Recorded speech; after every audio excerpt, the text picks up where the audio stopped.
apologize, but I think I'm good to go. Hello, ladies and gentlemen, and welcome to the Say Report. I'm your host, Devon Decker, and the guy who hopes he's ready to go, why, that's our host companion, Sejohn Sarowick. Sejohn? The consummate professionalism of the Say Report endures. You know what? I think it was worth it. I think it was fantastic because you're not awake yet. I'm too awake. Hopefully that means that we'll even each other out, but who can say for sure? It's been my history on this show that that's not how that works, but let's go. Well, I will say this. I haven't drank any cinnamon tea today, so I don't think I'll get all crazy like I did the last two recordings, one of which is still waiting for you all to listen to out there in TV land, radio land, podcast land. Podcast land would be what we call that. But I am wide awake because, we're recording the show at 11 a.m. Eastern, a little after 11 a.m. Eastern. And you know what I did this morning, Sejohn? You know what I woke up at 7 a.m. to do this morning? The crossword? I don't know. What? Yes, the crossword. That's exactly. Actually, no, I stand in solidarity with the New York Times editorial staff for all of their puzzles and games. I know that it was just that one thing on Thursday, but, I'm still, wary of doing anything because I want them to get paid fairly, especially with the upload and, burst of Wordle and how many people are now aware of the fact that the New York Times is not just for news, but for entertainment as well. I don't know. No, I was up at 7 a.m. today because we're recording this on the 30th anniversary of the wide release of A Few Good Men back in 1992. Yeah. So, yeah. 30 years old. 30 years old, and it's crazy. And honestly, I feel like I've just given Rob Reiner a big old open mouth kiss in 2022. I watched The Bucket List. We did that whole... At least it won't taste like cigarettes. That's true, right? That was solid. I give you all the credit in the world for what you just did there. But The Bucket List was something we had toyed with before we decided it's a little too hinky to do a whole episode on, even a half episode, which is what we were toying with. The American President is a movie that we accidentally watched as a family this year because it was on and we caught it from I feel like that movie in. always gets that's that movie's whole history is nobody's ever sat down to intentionally watch The American President, but everybody's at least seen it. Yeah, it's true. It's very true. Again, we did the Princess Bride episode, and then Rob Reiner was featured.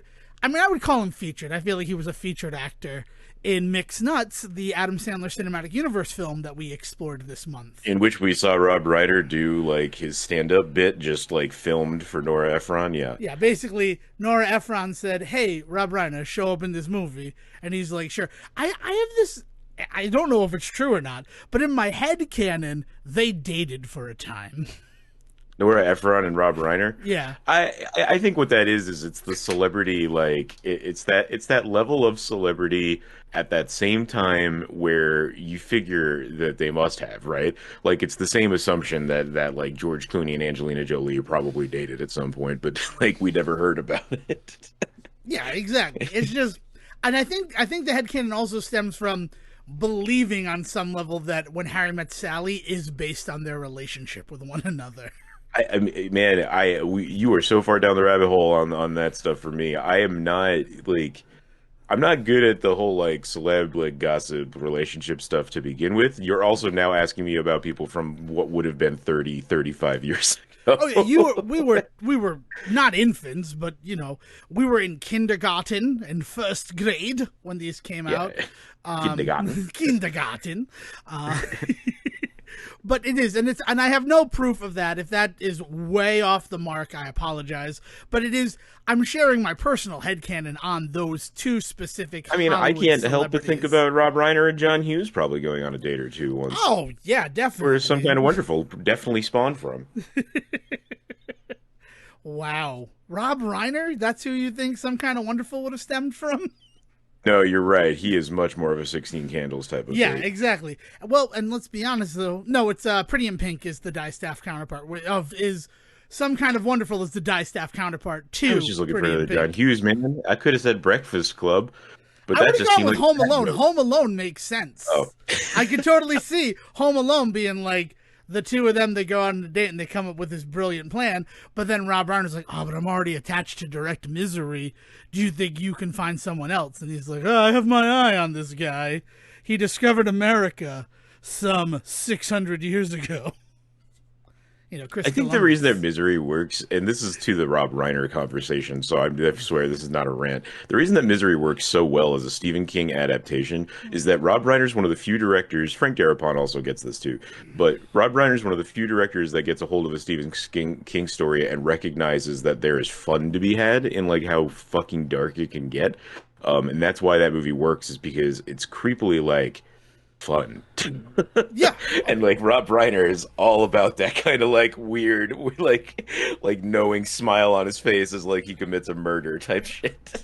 Yeah. Oh, I mean, I think that's why Stand By Me, which is like all about the loss of innocence, is a blast. Like 90% of that movie is an absolute blast, and then you have like that one sad, scary moment where Will Wheaton is holding the gun.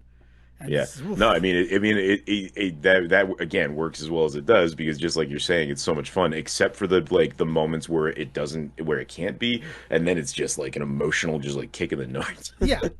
Wolfman's got Nards right there. And welcome to the Nards Report, ladies and gentlemen. Oh no, State Report's got Nards.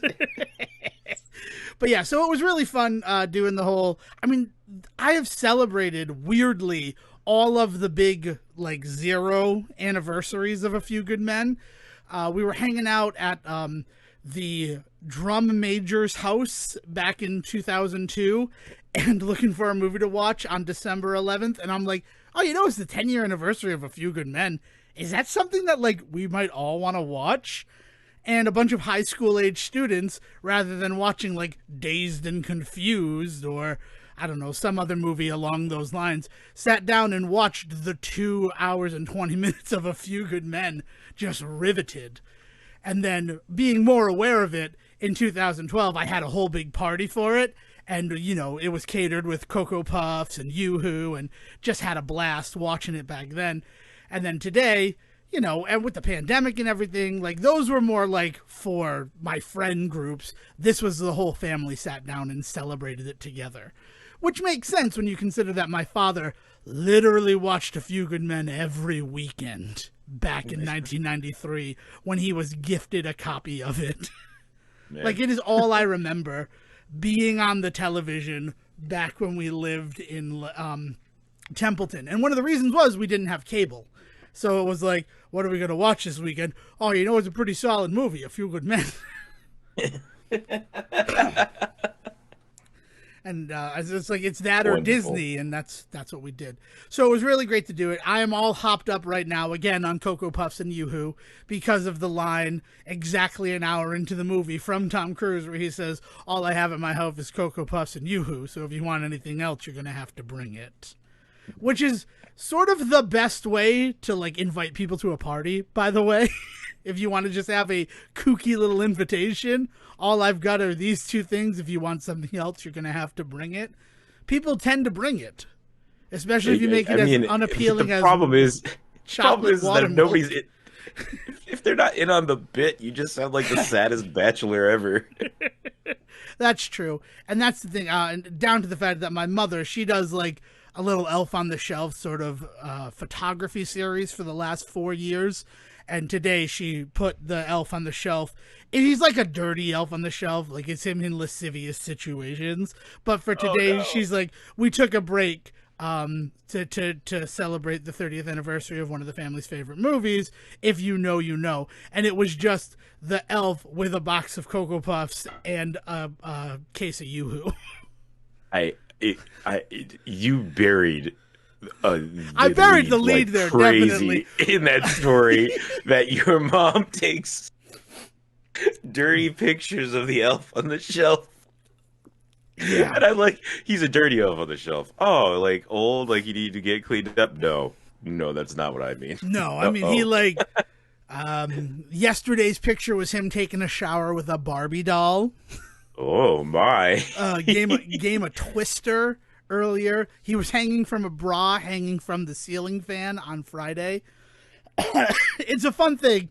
She's Dorothy Decker on Facebook. I don't know if they're private or not, but if you see them, they're a good time. She has a blast putting them together, and then like asking me, "Is this too far?" To which my invariable answer is always, "No, nothing is too far. It's comedy. It's comedy art stuff, right?"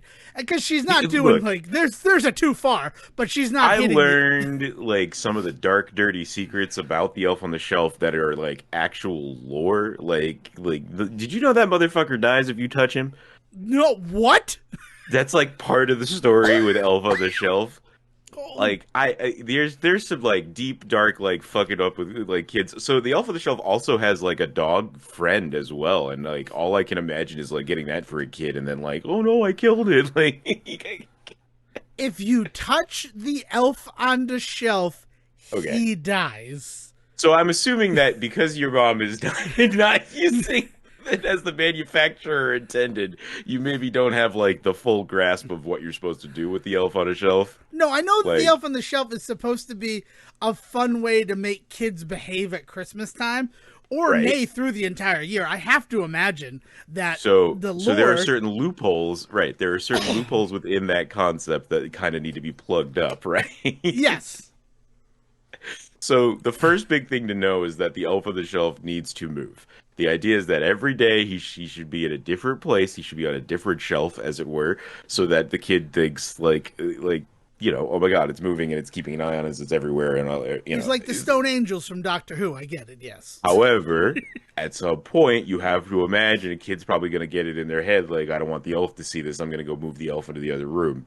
Just on a simple level, right? There's other Yeah. levels to that. I don't want this elf to talk, so I'm going to drown it, is another one, right? But this idea being that you need to come up with a way to stop this. Well, apparently, within the lore, there's like a whole like Elf on the Shelf like There's a Christmas special to story, go along yeah. with it and all that sort of stuff. If a child touches the elf while it is in the like middle of its duties, it goes into like a Toy Story-esque like catatonic state of like cannot move and like has to I don't know if there's like a recovery plan of some kind. I don't know if like nope, this one's dead and buried, gotta buy a new one. Like I don't know what like the after effect is of this. All I know is that that is what is supposed to be the in-universe Elf on the Shelf explanation for why it does not move if you touch it. Is that oh no, you've put him into like a death state. He's fallen into a coma. Exactly. That's crazy. Yeah. First of Yeah. all, I'm an asshole, right? I will be the first person. I'm a dick. I'm an asshole. If I'm a kid and I'm told you touch that motherfucking elf, he's gonna fall into a coma, and then he can't report back to Santa, I think that it's a net positive to not have a little fucking spy. And I'm like, sorry, buddy, good night. And I'm just tapping him on the nose. Like, I gotta tell you, like, oh, I think, you know what, honestly, I think I'm gonna be safer if I don't have somebody watching my every move. I have to be honest with you. The second thought is, and this is me putting myself into, like, child mode, right? If I have to deal with these stipulations you've just provided to me, if I can't touch the elf on the shelf, but I want to move him so that I can do something like lascivious in the room where he is stationed currently, I'm grabbing a paper bag and I'm slipping that over his head, right? Because well, like how like there's so many ways that this doesn't like can you just grab some rubber gloves? Is that enough to not touch the elf on the shelf? Like how does the it's a weird it's a weird rule. I mean, I don't like any sort of things like this. It's stuff that sort of sticks with me. The big one for me, I've probably talked about it on the show before. I've definitely talked about it on other podcasts. I don't know if it ever came up on this one, but is the Halloween fairy. Are you familiar with the lore of the Halloween fairy? No, and I feel like this is going to be something that you're going to like explain to everybody, and it's going to give us some insight into your brain that we don't necessarily need Okay, so recorded. no. The Halloween fairy is not something that my parents did with me. The Halloween fairy is something I learned of in 2000, I want to say like 13, 14. I feel like this is something that got made up by some parent group in Southern California. That Yeah? sounds, it definitely got made up by a parent group. I could not tell you where or when. Yeah. But I had some friends who had like a 3 to 5 year old child, and they said that we're going to be doing the Halloween fairy with with our child, and the mother shared the whole lore of the Halloween fairy on Facebook. And I don't know if that's like so you can try it with your kids, or also if you come to our house, please respect our beliefs, right? Which is crazy. We Like this is believe in the how Halloween fairy. this is how We religions all get worship the started. Samhain fairy. I wish if it were called the Samhain fairy, I think I'd almost respect it a little bit more. But With wings of rendered flesh. rended flesh. It has to be written Old Englishy. Oh man. But yeah, so the Halloween fairy, what you do is you go out trick-or-treating just like all of the other kids, right? But then rather than eat that candy, you present it as an offering to the Halloween fairy. And the Halloween fairy comes that night and replaces your candy with a toy or a little present. See, I've heard of this exact kind of exchange, not with the lore though, with just the like buying, like using your candy to buy gifts. Like you can keep as much of your candy as you want, but you know, if you were to give me 2 pounds of candy, I would buy you a Switch. You know, like that kind of thing, right? And so, you know, the kid is probably more likely to give up the candy for something that you have a little bit more regulation over. You know, like an iPad that you can put parental locks on. You know, as opposed to the kid just rotting their teeth out in their bedroom for the next 3 days. This makes me want to tell the sweet tart story, and I don't. This is not the time for Halloween stories, but I think I'm going to tell the sweet tart story here.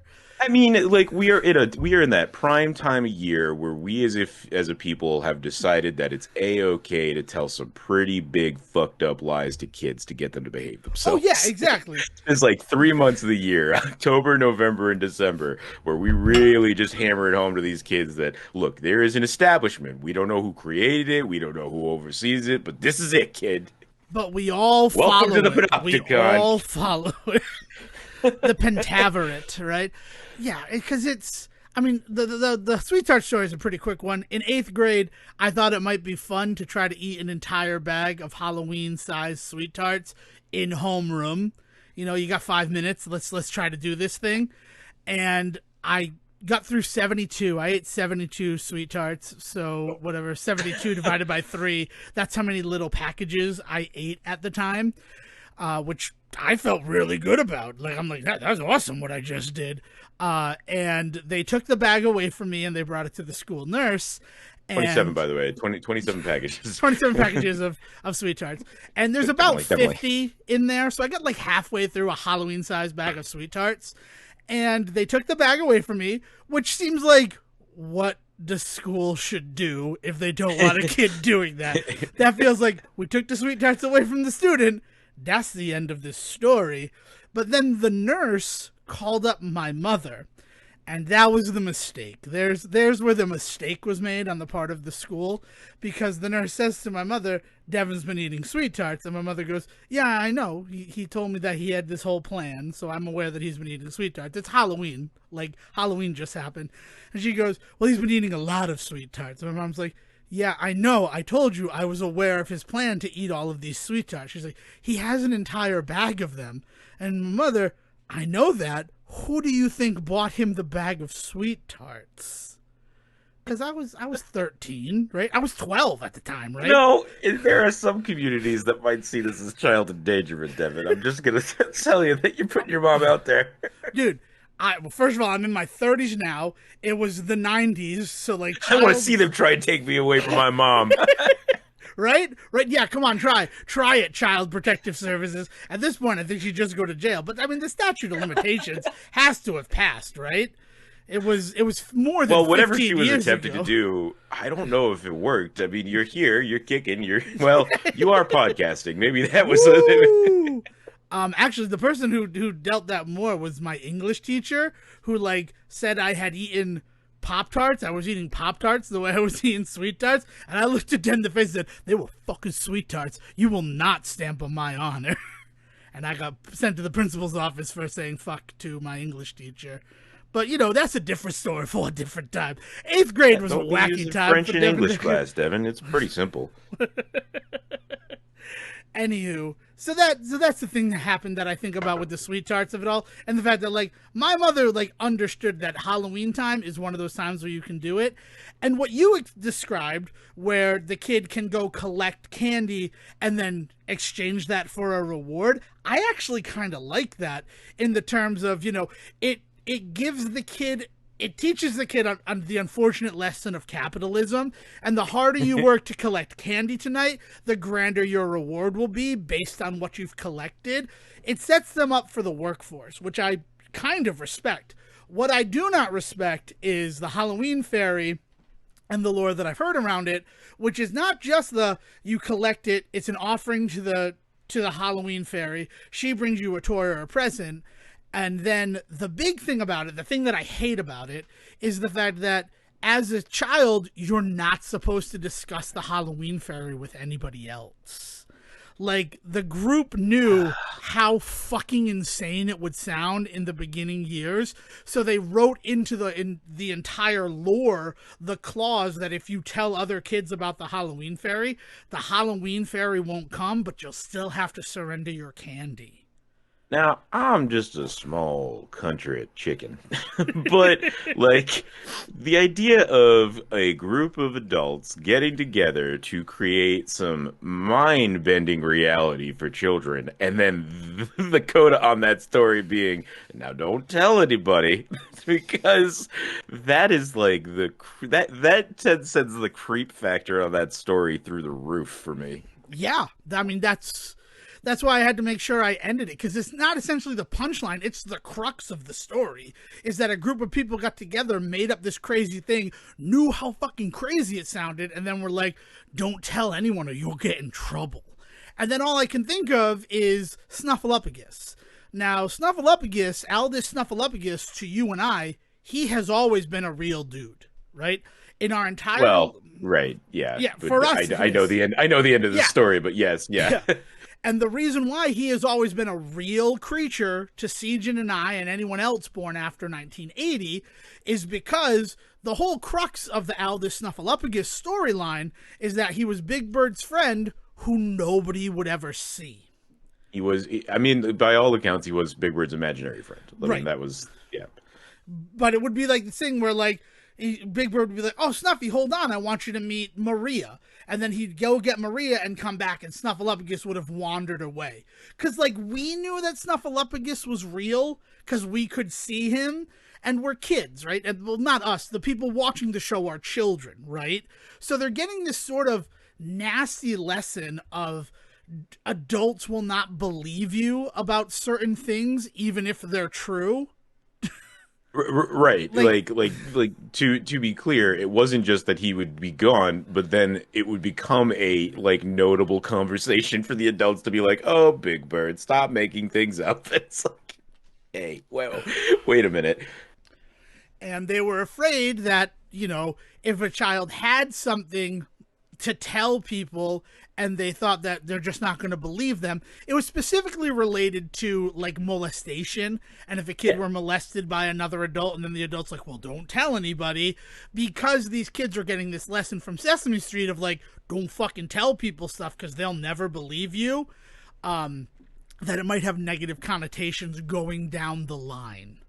So they decided, well, we have to end this whole bit that we think is great, and it's just comedy, right? It's just this comedy thing, but it's this comedy element in a show that is shaping and teaching young minds, and we don't want to teach them the wrong lesson.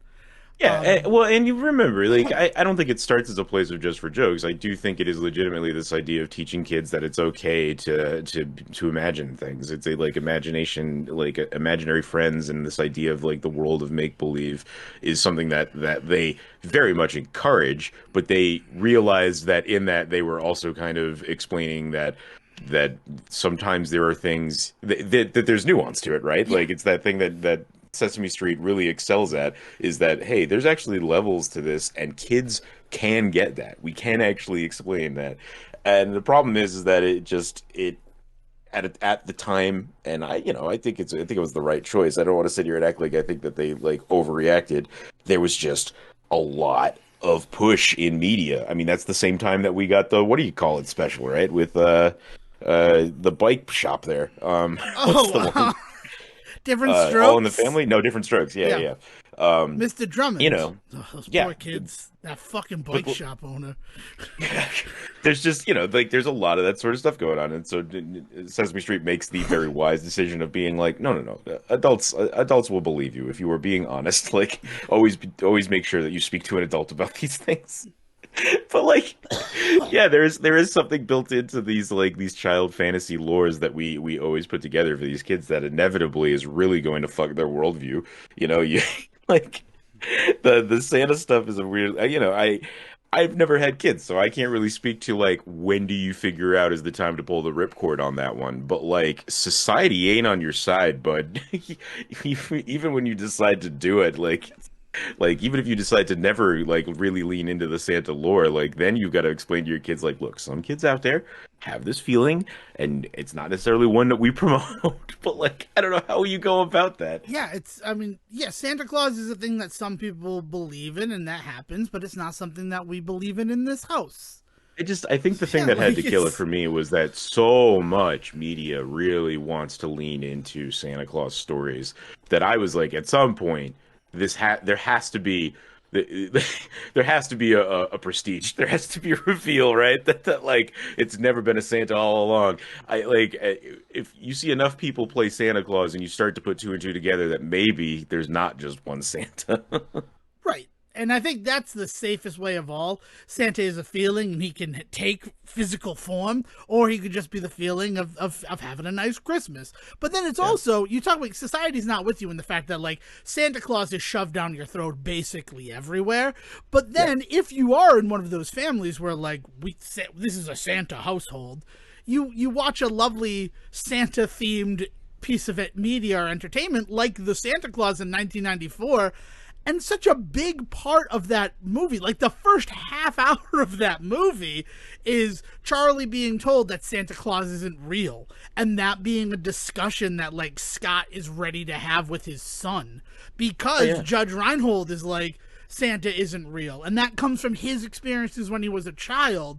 And then, of course, that movie, because it's a fantasy film, Scott Calvin becomes Santa Claus, and then Santa Claus is real in this universe, so the whole doubt of it. And I really dig. I mean, here's what I did this week, because I wanted to be prepared for the finale of the Santa Clauses.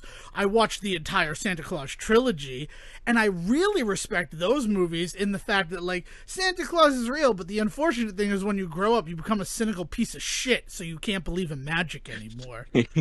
Right. Yeah, they always have to work in that like that excuse that adults that you reach a certain age and you just don't believe in Santa anymore. Whether that's to the point where like you literally can't see him once you get to be a certain age, or it's just you're just so cynical that like you just can't believe this can be true. Now, this is like always like the first wall to the box of imagination that you have to build while watching a holiday movie, right? Is like in these worlds where parents are so adamant Santa doesn't exist, but we know Santa delivers presents. What is the disconnect there? Like, how do they justify that bike being under the tree that they didn't buy? We were watching Christmas Chronicles again this year. The Rockin' Santa one with Kurt Russell as Santa, right? And there is a clear moment where at the end of the movie, the young girl in the film unwraps a skateboard that she's been asking for Christmas, right?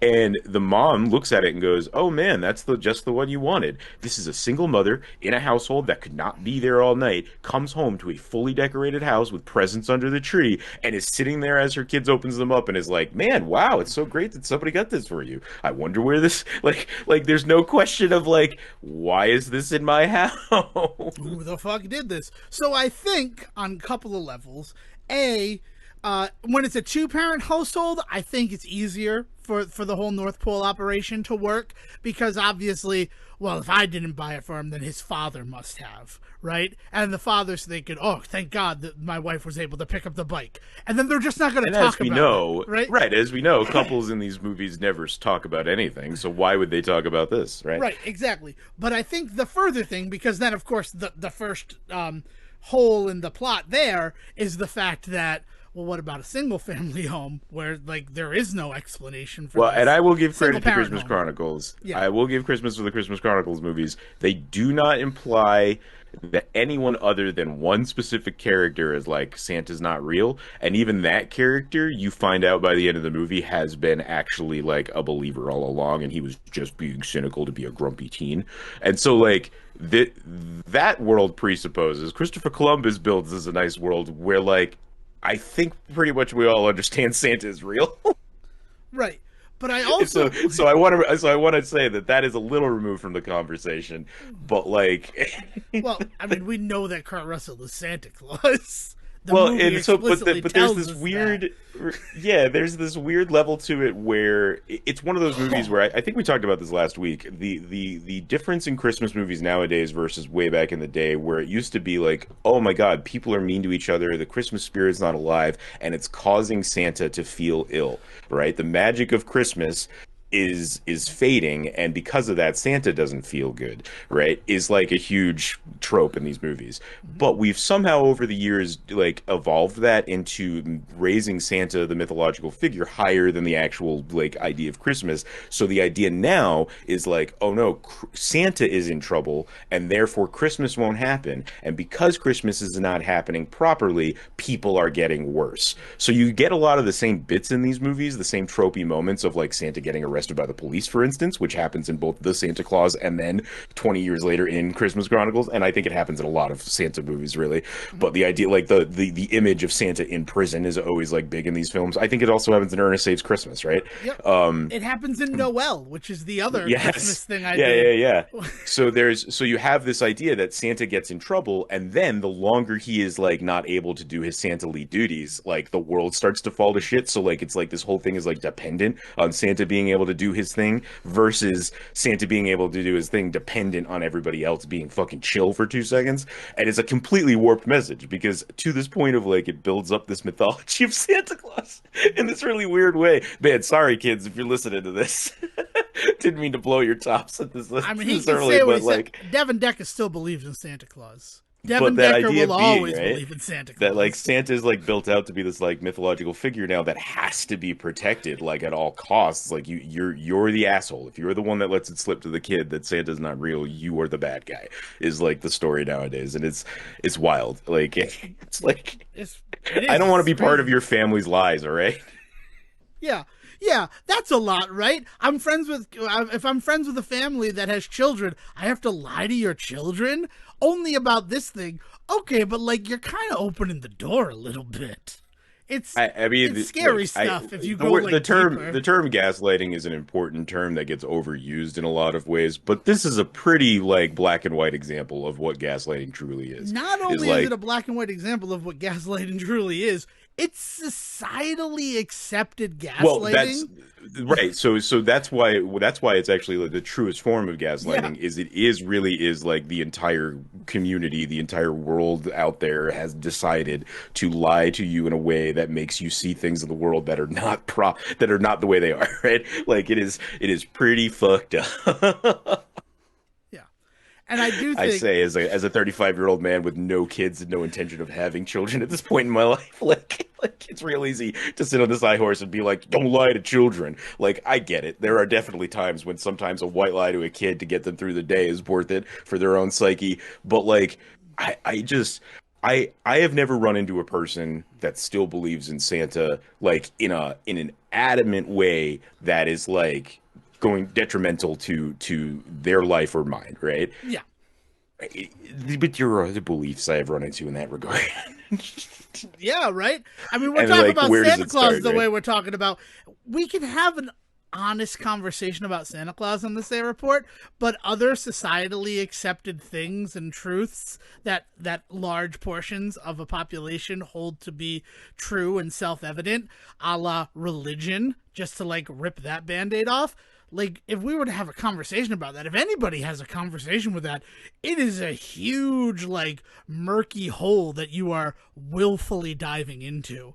But like to Sure. discuss Santa Claus, it's like, it's okay, right? We can talk Well, about it. because there's this beautiful nostalgia to for like a time when like we didn't really think about this conversation too much, right? I won't say there's a nostalgia for a time that we all believed in Santa because, not everybody did when they were younger. Like, yeah, there are some households that very adamantly were like, we're not doing that.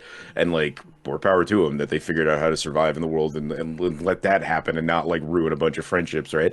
But there's this idea that like there is a built-in understanding that eventually you will stop believing in it, and that's not the case in in other conversations, right? But there is something really nice about the idea with Santa that eventually we will talk about what's really going on when you grow up, right? It's just who determines when that is always questionable. But there's this weird thing at this time of year where we all kind of dive back into this belief where we're just like, look, this is not a, we know this is silly, but sometimes we just need that break from reality, and then that's when you end up with these like holiday movies, and all of this serves as like starting to just kind of build that fortress up that allows you to watch these movies, take in this kind of entertainment, listen to Christmas songs, and like just enjoy them for what they are, knowing that they're just goofy as hell, right? And the fact that we are able to, as a society, do that about Christmas is awesome. I wish we could do that about more things. So there is that side to it, where like this idea that we have just decided as a group that we're just going to give everybody a pass this time of year for being silly about a thing is so rare nowadays. It's true, very true. You know what? Also, I mean, the Santa Claus question, right? It was what I guess we'll call it. It seems to be a thing where, like, excuse me, the child is the person who gets to decide when we're gonna have that conversation. And I wish, and this is just based on things that I see in media, that like we allowed children to have those other questions about other widely held beliefs. Like if a kid ever were to go to the parent and be like, "What's the deal with Jesus?" Like let's just be honest about it. That kid usually gets in trouble in the TV show. Like that kid doesn't get greeted with the whole, well, Santa Claus is this, or like, well, Jesus is this figure from the Bible that some people have decided to model their life after. Like, you don't ever see that in media because, like, religion has to be protected. But with Santa Claus, you have these honest and open conversations. And actually, I wonder if in some way, shape, or form, they have decided, well, we can use Santa Claus as sort of this, like, stand-in for these tough conversations and to show how a parent might approach them. I don't know if anybody's taking that lesson away from it, but it would be an interesting choice Yeah. for those difficult conversations, those questions of faith, if we put it all on the heels of St. Nicholas, who was actually real. So, who knows? It's a kick in the nards either way. And what I will. Sorry. And what No, I we're will, just feeling really festive this year at the I State you know, I Report. really, I So mean, I enjoy it. But the last thing I'll say is Santa Claus is magic, right? At the end of the day, Santa Claus is magic. So I believe that residual magic of those gifts that comes from the North Pole kind of act like the MIB neuralizer, and the parents don't even question where it came from. They're just yeah. like, all right, that's a gift. Yeah, that's a gift we got you. Right. If we're going to accept a world in which this thing is real, then we have to accept that there is probably some built-in mechanism in which these parents just accept that this is a thing, for sure. Every human Right. household in But under 14 hours. That but is what that's Santa Claus exactly does. right. But that's exactly the conversation, right? That I'm talking about is that idea that we have somehow given everybody permission to just kind of just buy these things, just buy it. Any other movie with a plot hole that big, and there'd be 3 million YouTube videos out there about it, like with basically all saying the same shit about like, oh, this doesn't make any sense in 14 hours. Like, but something about Christmas and Christmas movies and what we just are okay with it. And there are definitely people out there that will pull that kind of stuff, but generally it's either because they're like they get that nobody's really gonna question them on it, or they immediately get kind of shut down by people being like, it's Christmas. Yeah. I mean, it'd be a wonderful field to like plant some parody. Is if you want to like be one of those people who's talking about all these movie plot holes and you just want to go through all the Christmas stuff and be like, at the end of the day, the answer for all this stuff is because it's Christmas. And I know that I'm being the asshole for like questioning, well, how did the reindeer fly in this movie? Well, that's just what reindeer do in these movies. Yeah, but I want Neil deGrasse Tyson to do a 30-page Twitter thread on how this is irresponsible. But if Neil deGrasse Tyson were to do that, people wouldn't be like, Neil deGrasse Tyson is hilarious because they like he's ridiculous for doing it. They would think, much like most of the time when he ruins fun, they'd be ripping him a new asshole. Yeah. yeah. I don't know if they'd rip him a new asshole if he did it with a Christmas movie. I think they'd understand the parody of it, as I think what I was trying to say. But it's also fun to rip Neil deGrasse Tyson a new asshole for some people online. The greatest gift of all. He just keeps giving with his knowledge on things we don't care. I don't care that in space that wouldn't happen. Gravity was a fun movie. It wasn't. It was very stressful. Oh, I'm giving myself tummy aches right now thinking about it. Yeah, I don't know. The anecdote about him like getting so on James Cameron's case about the stars in the sky the night the Titanic sank that James Cameron actually literally rejiggered the sky for like a re-release of Titanic is like a charming story on its surface, but if you think about it, like this it just got so up this creator's ass that the creator was finally just like, I need millions of dollars right now to shut this guy up. Yeah, wow. That makes me sad. So instead, I'm going to look at the absurdity of the Christmas season is the season where we kind of just let a bunch of stuff slide in certain movies, but it's also when all of the movies that are going to be like honored with awards from the Academy tend to be released. Yeah, That's a real although, weird dichotomy, right? Yeah, although I think we're learning more and more, especially post-COVID. But I don't, that format is really just not doing it for us. You and I used to talk about it even before the COVID stuff, Oh though. yeah. Like that award season was getting into this weird place of you were getting people in these two camps of those that like you need to see every one of these movies, and you were getting more and more people in the camp of I can't see them all, so I'm not going to bother seeing one. Yeah, I'll wait until they tell me what the best one is, and then I'll watch it. And then, depending on how I feel about that best picture, I'll decide if I want to watch the other ones. Like Right, yeah. if I saw Parasite and fucking hated Parasite, I probably would have said, "Well, okay, we can like what are the other ones? Let's watch the other ones." Watching Parasite and being like, "This deserved the award." I totally understand why this film was there. And again, this is my opinion on that. I didn't really feel the need to seek out any of the nominees that year that No, I think hadn't. people in Yeah, I think people in general, like this time of year, are really kind of getting sick of dedicating large portions of their Partials. life to to movies that are either preaching to the choir half the time if they've got something important to say, or if it's just a drag with nothing important to say. Like that is a double bummer, right? Like so it's just getting harder and harder and harder for us as a culture to like sit down and enjoy like overly dramatic film. And so just the idea of there being a whole season dedicated to that is just not what we want to do right now. I mean, I have not been making a huge effort this year in terms of seeing like artistic triumphs or things like that. There's been some really interesting ones that I've dove into because like we're on the 10-year cycle of the BFI Sight and Sound the 100 best movies of all time thing that they do. They do them every 10 years, and they started in 1952, I think is what it was. Yep. Yeah, so they do it every 10 years, but it falls on like this weird random 2 year. But it's cool, like it's cool that there's this list that comes out. And the list just came out recently, and things shift around on it because it's greatest movies of all time. So there are some movies that have been on that list for decades. And going through and finding some ones from that I've never seen before has been fun. Watching like some Charlie Chaplin ones and things like that have been a real blast, like really educating myself. There are some on that list I know I just will never watch because I just don't have it in me or have the desire in me. But then like I'm doing that on my own time, right? Like I'm not being dictated by this weird like, well, this is only in theaters for this period of time, so you need to go see this now, or else you're not going to be part of the conversation, and then it's going to win this award, and you're never going to have seen it. Like I don't have that. I mean, for lack of a better term, it is FOMO, right? Like I don't have that with this list because it's not these movies that are out right now, and if you don't see them, then when will you? Like that is completely removed because it is this greatest of all time over the last 50, 60 years.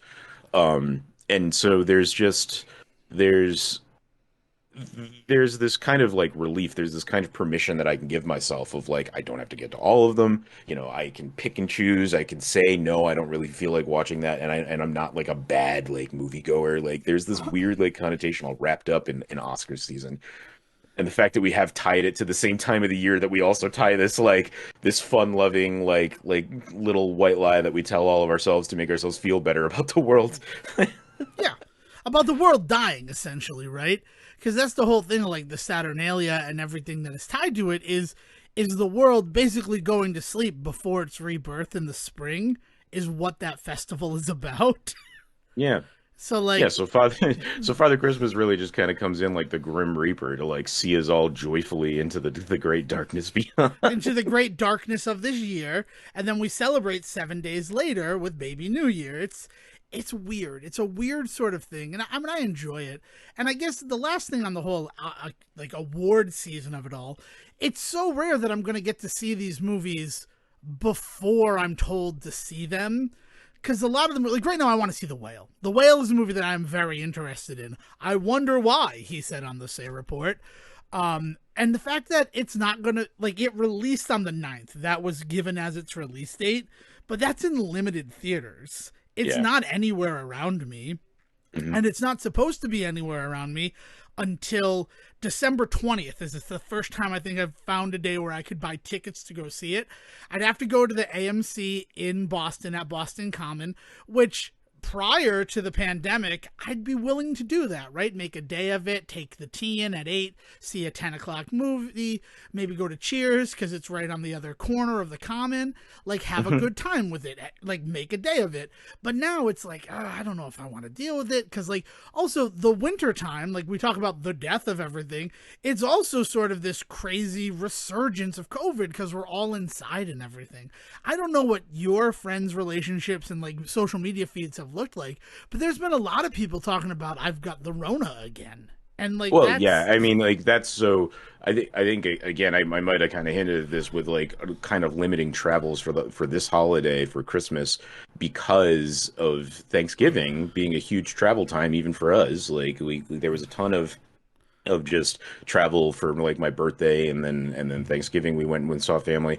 So the idea of there being variants and things like that coming out now is we've seen that for the last 3 years now, right? Is like people hit this period like in the Thanksgiving period where they're like, I'm gonna go and see family. I'm just gonna do it and we're gonna be safe. We'll do what we can, but we have to go see family. And then it inevitably leads to this huge upswing by Christmas, and then everybody ends up spending Christmas alone. And I'm getting aggravated because this has happened now like 3 years in a row where like certain members of our friend and family groups have done exactly this, and then 3 years in a row now they have not been able to have any fun at Christmas because they've been like in lockdown because of a COVID scare, and it's just it's pissing me off because it's like we can't seem to learn that like, hey, if we want to have that kind of Christmas, then maybe we cool our jets earlier around like Thanksgiving and stuff. But no, again, just the social contract dictates that Thanksgiving is when the Christmas season starts, and we need to start seeing people immediately.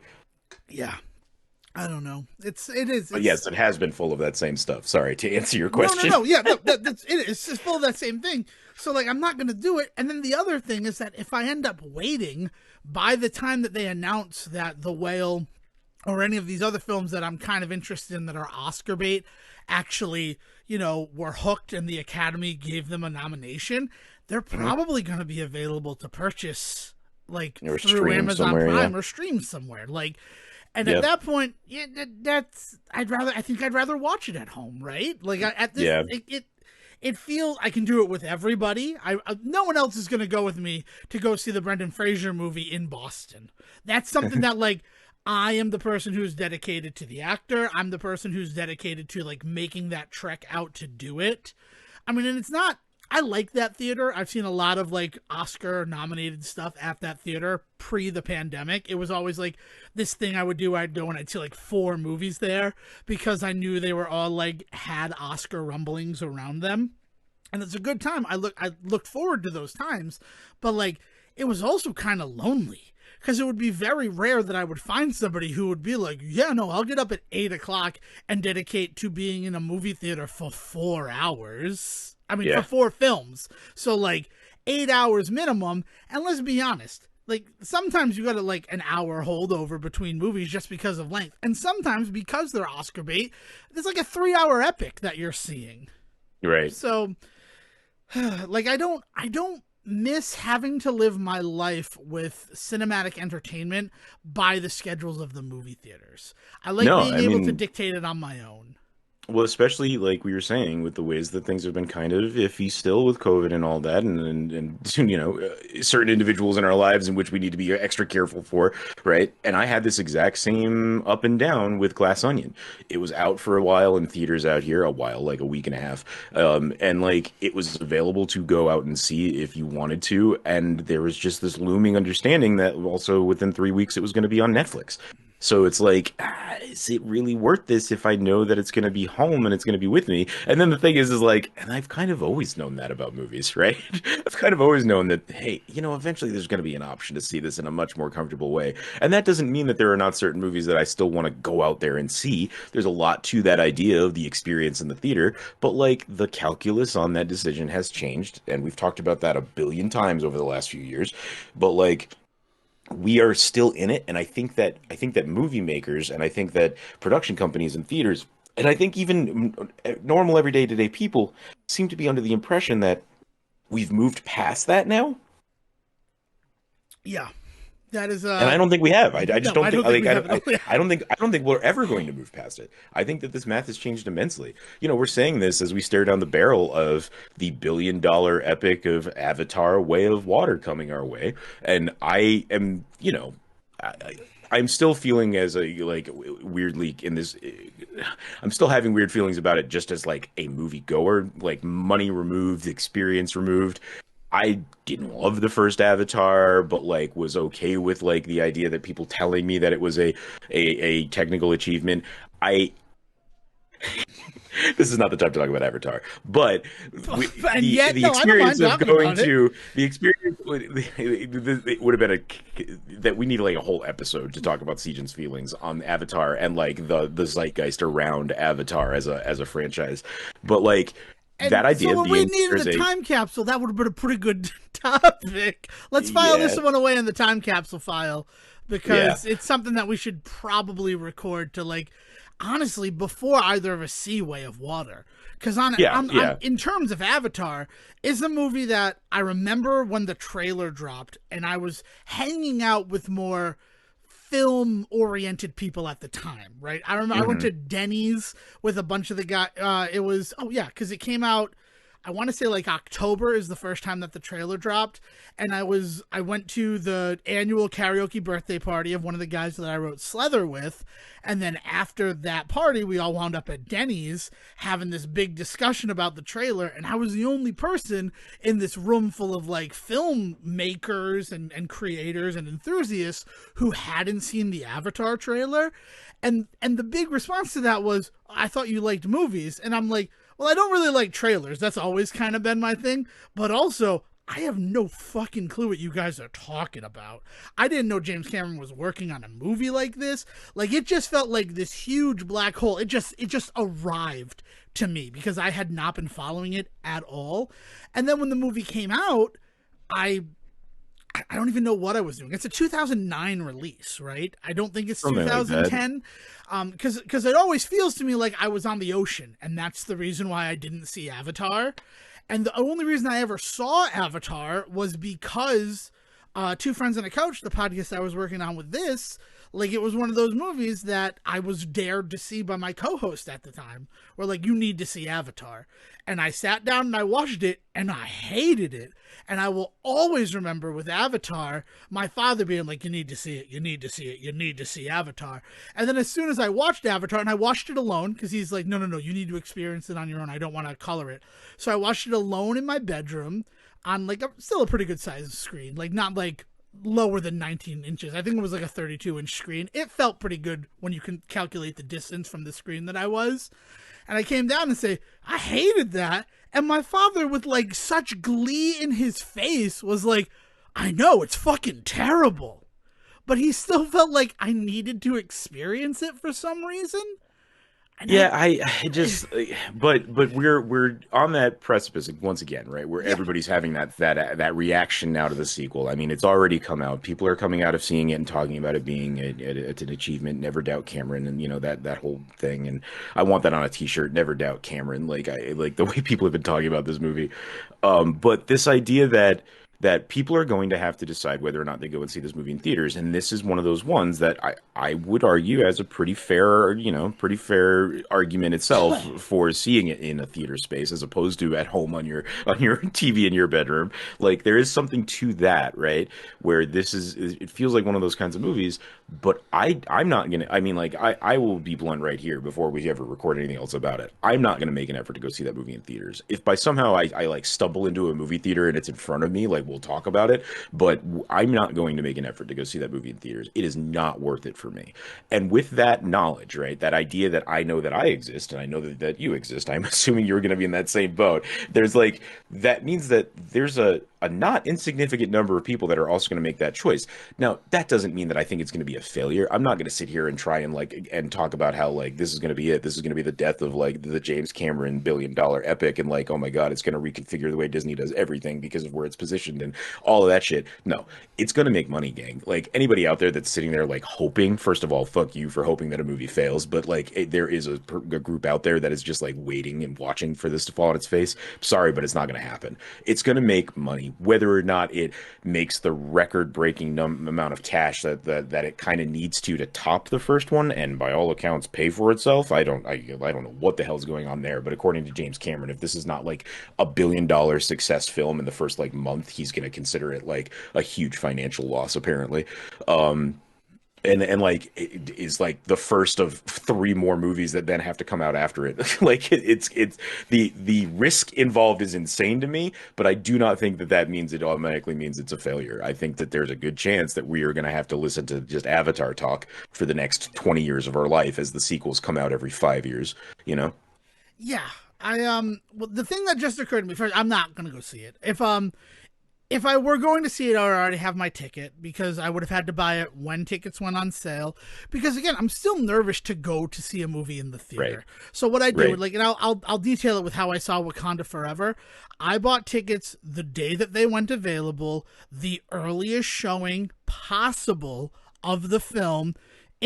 I will admit this, I saw it in laser projection because there's now a laser projection theater 5 minutes from my house. I'm not going to experience it like that. If I'm going out, I'm going to see it in the best possible form possible. That just makes sense to me. So as soon as tickets went on sale, I went onto the site and I bought 4 tickets for myself. One for me, 2 empty seats so that I could have a buffer, and 1 additional ticket in case somebody wanted to go with me to the premiere of Wakanda Forever. That ended up being my mother. It was a good experience going out, but like minimum for me to go to the movie theater, I'm buying 3 tickets now. Like that's Yeah. just how I want to do it. And that stems from the fact that the first movie that I saw back in theaters was Black Widow, and somebody sat next to me, and it's all I could think about the whole movie is the fact Yeah. that I'm sitting next to this person and I don't know if they're healthy or anything like that.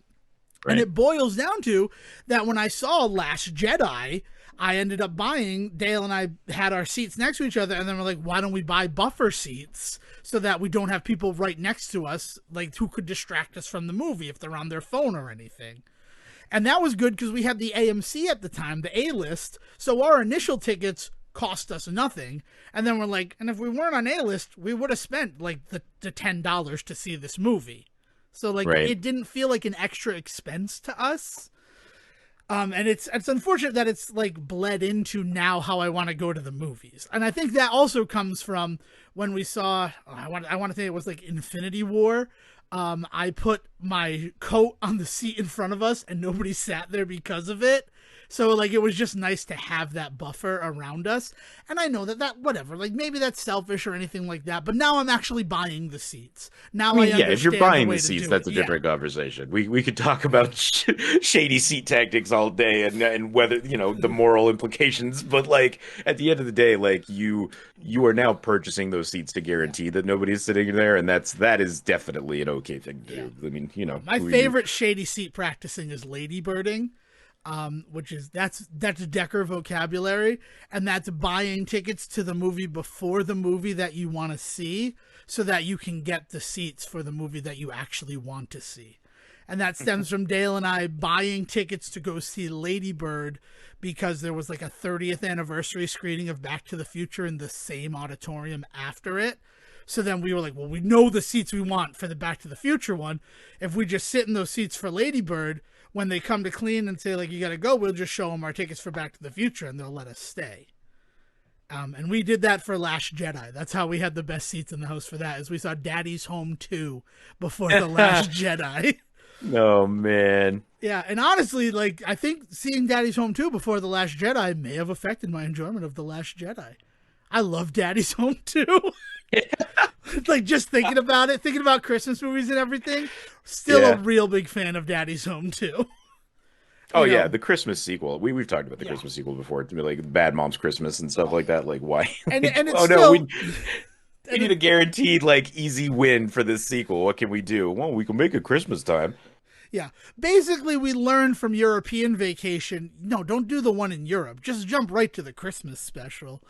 And Yep. I still maintain that the next sequel to both Bad Moms and Daddy's Home should be the Bad Moms from Bad Moms 2 meeting up with Mel Gibson and John Lithgow from Daddy's Home 2. Because both movies end with them going to Vegas. And that would just be Oh man. fantastic. Any coupling works for just maximum shenanigans. Oh, do it. Come on, cowards in Hollywood. You're going to give us 17 Avatar sequels? Give us the sequel we really want, or at least that I really want. But yeah, it's strange. Like Avatar Way of Water, I don't give a shit about. The only question that I want answered is the like human who is hanging out with the Na'vi and what their story is. Like The thing that gets me about all the Avatar talk, like just to so much conversation nowadays about how quote unquote shallow movies have gotten. Disney's ruining everything. The Marvel movies are setting the tone for how all movies are being made. Nobody's going to see art house films. Nobody's going to see Oscar movies anymore. Nobody's, all of this. The second James Cameron, the king of all of this nonsense nowadays, comes out, everybody just bows down. There's just no conversation. Like, I'm not hearing anybody out there talk about how Avatar and its focus on tech over substance like that is, nobody can deny that is the true like quote unquote art that is on display here. And I don't mean to put art in quotes, but like I'm going to, because that is the thing that we are focused on, and it is up to you to decide how you feel about that, whether or not it fits the term art or not. That's all I mean by that, right? But that idea being that people are going to these movies not because of some deep meaningful story or amazing acting. If that happens to be there, great. No, the reason they're there is to see this tech that he has been spending all of this time developing all of this money on, and like that was the big draw of the first one. That's the big draw of all of these. It's all tech. And we just seem to love it when it's James Cameron that does it. It's just really interesting to me that like the ways in which the same people that I have heard bemoan like the death of cinema because the CGI fights at the end of Marvel movies hurt their eyes, like that stuff is upsetting to them. Meanwhile, going to see James Cameron's latest tech demo, Avatar: The Way of Water, has been a religious experience for them. And it's just like I don't understand the inconsistency there. Like and then from my own place, like I don't have a problem with a lot of the technical stuff that people seem to call out nowadays, like CGI and Marvel shows and stuff like that. Like I don't really I don't mind what I see. I don't know if what I'm missing, but in that same regard, I also don't have some like huge love of the tech that was on display in the first Avatar movie, and therefore have no real hook to go see the second. You know, like so it's just really weird. Like they're amazing technical achievements according to everybody else, right? Like, and so without that hook, though, like I really just have nothing to hang my hat on. I have no real reason to make any effort to be there. And then, as you talked about earlier, like people are getting sick again. Like, I'm just not going to do it. I just don't have any. I don't have any desire to put myself in that position to be in a packed theater to go see a movie I have no interest in, with the possibility that I'm going to come home with COVID for the third time in my life. Yeah. I think the big one for me, having had this conversation, then we can wrap it up and move to, there's other stuff I think that we should discuss and talk about this week, is the fact that this is Spider-Man No Way Home. Like, Yeah. it's being released the same weekend as No Way Home was released. So, like, you want to talk about the cynicism of Disney and what they're doing. It's a market decision that has it being released on December 16th. Because Yeah. look at how much money No Way Home was made when it was released that same weekend in December. Like, it has to just be market forces that are influencing the when of it being released. And now, like, that hurts my stomach to think about that. To think Yeah. about, like, I never really thought about the significance of December 16th until just now. And the I fact mean, that yeah, they but want we it to we be a talk billion about dollar movie. No, I know, I understand that. It's just, yeah. Yeah, we talk about seasons and choices and all that sort of stuff all the time. There's a reason they're not dumping this in January, right? They're doing it then. And like I said before, by all accounts, as far as the budging on this movie goes, they need to give it the best chance they can, because if this movie does not work, there's going to be a lot of empty pockets. Right. And I say No Way Home, but I think it all actually goes back to The Force Awakens. Because wasn't that the 15th of December that it Probably, released? yeah, And then yeah. that broke all the records and everything. And that's the movie that started this whole trend of breaking these records that were so long standing 7 years ago. Well, Can Avengers. I mean, like, remember that was oh the whole thing where Avengers came out and it beat Titanic. Then they put Titanic out and it beat Avengers. Then they put Avengers back out and it beat Titanic. That back and forth was really kind of the big first which kind of time I noticed which it. Avengers 2012, the original Avengers movie I did believe it that? was the original Yeah, Avengers, okay. right? That hit that billion. Yes, that it Yeah. did. I mean, I just was is the speed of it too, and I know that there was the whole thing with Infinity at War as well. Was like that's why they or Endgame. That's why they kept doing it. Is those stupid same sort of like dick measuring contests of like, well, now this Mhm. has more money than But Titanic, and but notably, it yeah, was always Disney fighting with itself, right? As yeah, people were having these whole conversations and ignoring, not everybody was, but like the wider conversation seemed to not be acknowledging the fact that both movies were owned by Disney. So who gives a shit? Which one got $1 billion? We're talking about $2 billion going to the mouse. exactly. And that's where it comes from. But that's why now I think with something like Force Awakens, they've realized that this is the time people want to go see movies at Yeah, this time. Because before December, like is why the award season of it all, December was for award films and Christmas films. You wouldn't have the big winter blockbuster right. until I mean I would put it to Force Awakens, and that's just with like knowledge. That's with no research. So if there's something else that did it before that, like Yeah, we tried to keep that stuff out of it. Notably, Marvel releases would cease in November. right. Um and it would be a Thanksgiving release for most of the Disney animated stuff. Or even a November release there, like Wreck-It Ralph released on November 2nd. So who knows where that's coming from. But I think Force Awakens was when they realized, oh, we can also put out a big Disney-owned movie in December and make a shit ton of money. Yeah, I mean, the counter programming against Oscar season has always kind of been something that people have toyed with and tried to figure out. And I think that what you're talking about is Disney has just gotten as close to beating the formula as possible by having these big blockbuster releases smack dab in the middle of Oscar season, when like everybody's talking about like the hoity-toity nature of like these films, and they realize there's a bunch of people that don't want to go see those anymore. Kind of how this whole conversation started, right? Is like Disney picked up on that move and has started to say, well, why don't we give them a big blockbuster move to go to in the last like decade or so, and it's paid off. It's paid off immensely. And the final cynicism of that statement is Disney saying, and if it happens to get nominated for an award, well, we're not going to say no to Yeah, that. right. Like, Yeah, exactly. right? Whew. Well, okay. So, Sejan, there was a topic that you wanted to talk about last week that we did not get to discuss, and Yeah, that was Smash and like Brothers. So, yeah, so we should definitely talk about that now with the understanding that it's still an evolving story because I don't think there's any way to tell what's going to happen until certain dates come up now at this point. So for anybody that does not know, like Super Smash Brothers has a pretty big tournament scene, esports tournament scene. But up until probably last year, Nintendo kind of kept their nose out of it. Like it was a lot of don't ask, don't tell style. Like we're going to advertise these games using these characters. That's how we're going to sell our tournament. And as long as like Nintendo didn't like, as long as you weren't doing anything too shady or you weren't doing anything too like out there, Nintendo basically just ignored it, allowed it to happen. And like on the minor scale, individual like communities, like regional communities, were not really having any issues with this, but more and more larger national and then eventually international like tournaments were starting to form, and so a group formed over the last few years called Smash World Tour, right? And Smash World Tour is their whole thing has been to this is gonna the next couple of minutes of this story are gonna sound super biased towards Smash World Tour, and like there's definitely some questioning that needs to happen in the ways in which they handled some stuff as well in this story. But I'm just gonna warn you right now that there's definitely gonna be some bias towards them because as far as I'm concerned, they come out smelling like roses by the end of this compared to everybody else.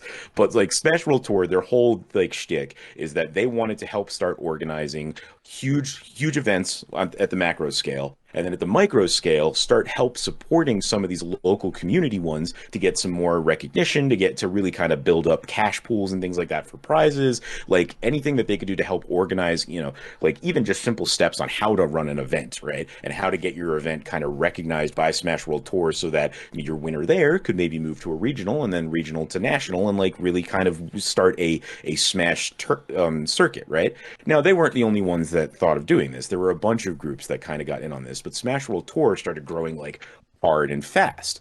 So they got to a point where last year they decided that, well, this year last year they decided that they were going to throw a huge tournament this year, and what they were going to do is now that kind of Nintendo has started to poke around, they rightly recognized they were getting quite large, and so they decided they were going to reach out to Nintendo to be like, hey, where do we stand on like the licensing with this? Like we are officially like applying to make this a an authorized Nintendo event so that we don't run into any issues here, right? They sent this in spring of this year. They didn't hear back until, according to Smash World Tour, they heard back the night before Thanksgiving from a Nintendo executive that they had been the kind of their go-between for this whole process. After months of not hearing anything from Nintendo, they got a call that basically just ended everything. They had a conversation with this person, and what was said in that conversation is part of what's kind of up for debate. But they were left with the impression at the end of that call that they were not going to get permission from Nintendo. They needed to shut down their events. They needed to reconsider future events because basically, from this point going forward, Nintendo was no longer going to play nice with people having unauthorized Smash tournament events, and they did what they felt they needed to do after receiving this information directly from the mouth of Nintendo, and that was completely cancel this year's Smash World Tour and future events going forward until they figured out what they legally could do. So they basically are at a standstill right now, right? That is kind of the big thing that happened. Nintendo came in and basically told them, hey, no, you don't have permission to do this, actually, the end. They said, fine, we don't have permission to do this. We got to figure this out. Obviously, this pisses a bunch of people off. Things start to get said. People want to know what happened, why Nintendo's being like this. For years, they've been allowed to do this. People start to wonder, am I next? Some of these smaller, like, community run, like, tournaments are like, are we also going to get shut down because, like, we're not going to apply for this? Also, really important to kind of recognize the timeline in there. Like I said, they applied for this kind of information literally 6 months ago, like, and didn't hear back until November. A lot of these events don't have that kind of timeline to work on. A lot of the information that I'm getting today, like, I've been filtering it through various YouTubers in the Smash community, but one of the big ones is this guy Mogul Nail, and I have no no standing on whether or not he's one of those like YouTuber personalities. Like I don't know what his whole spiel is, but I do know that he's come up a lot in a lot of the Smash tournament stuff that I've looked at. So I started watching some of his reactions to this stuff, and basically he talks about in his videos how when he organizes a tournament, it can be sometimes a matter of days from them deciding they want to do a tournament, they find a gameplay somewhere, and then people in the area show up and they do it. If from some of his larger events that's had some larger cash prizes, he said on the long end it can take upwards of 6 weeks. So we're talking about a matter of days to 6 weeks for this guy to put tournaments together for this that were being recognized by Smash. That's also part of this is he's up and was up in the Smash World Tour scene, and they so they don't have months to wait for Nintendo to get back to them to find out whether or not they have the right to run this stuff. And it's not Nintendo's best interest to be taking that long to get back to people because of the ways that these tournaments run. So like it was kind of ridiculous that it took them this long to get back to them, and then the nerve to get in touch with Smash World Tour on the night of Thanksgiving.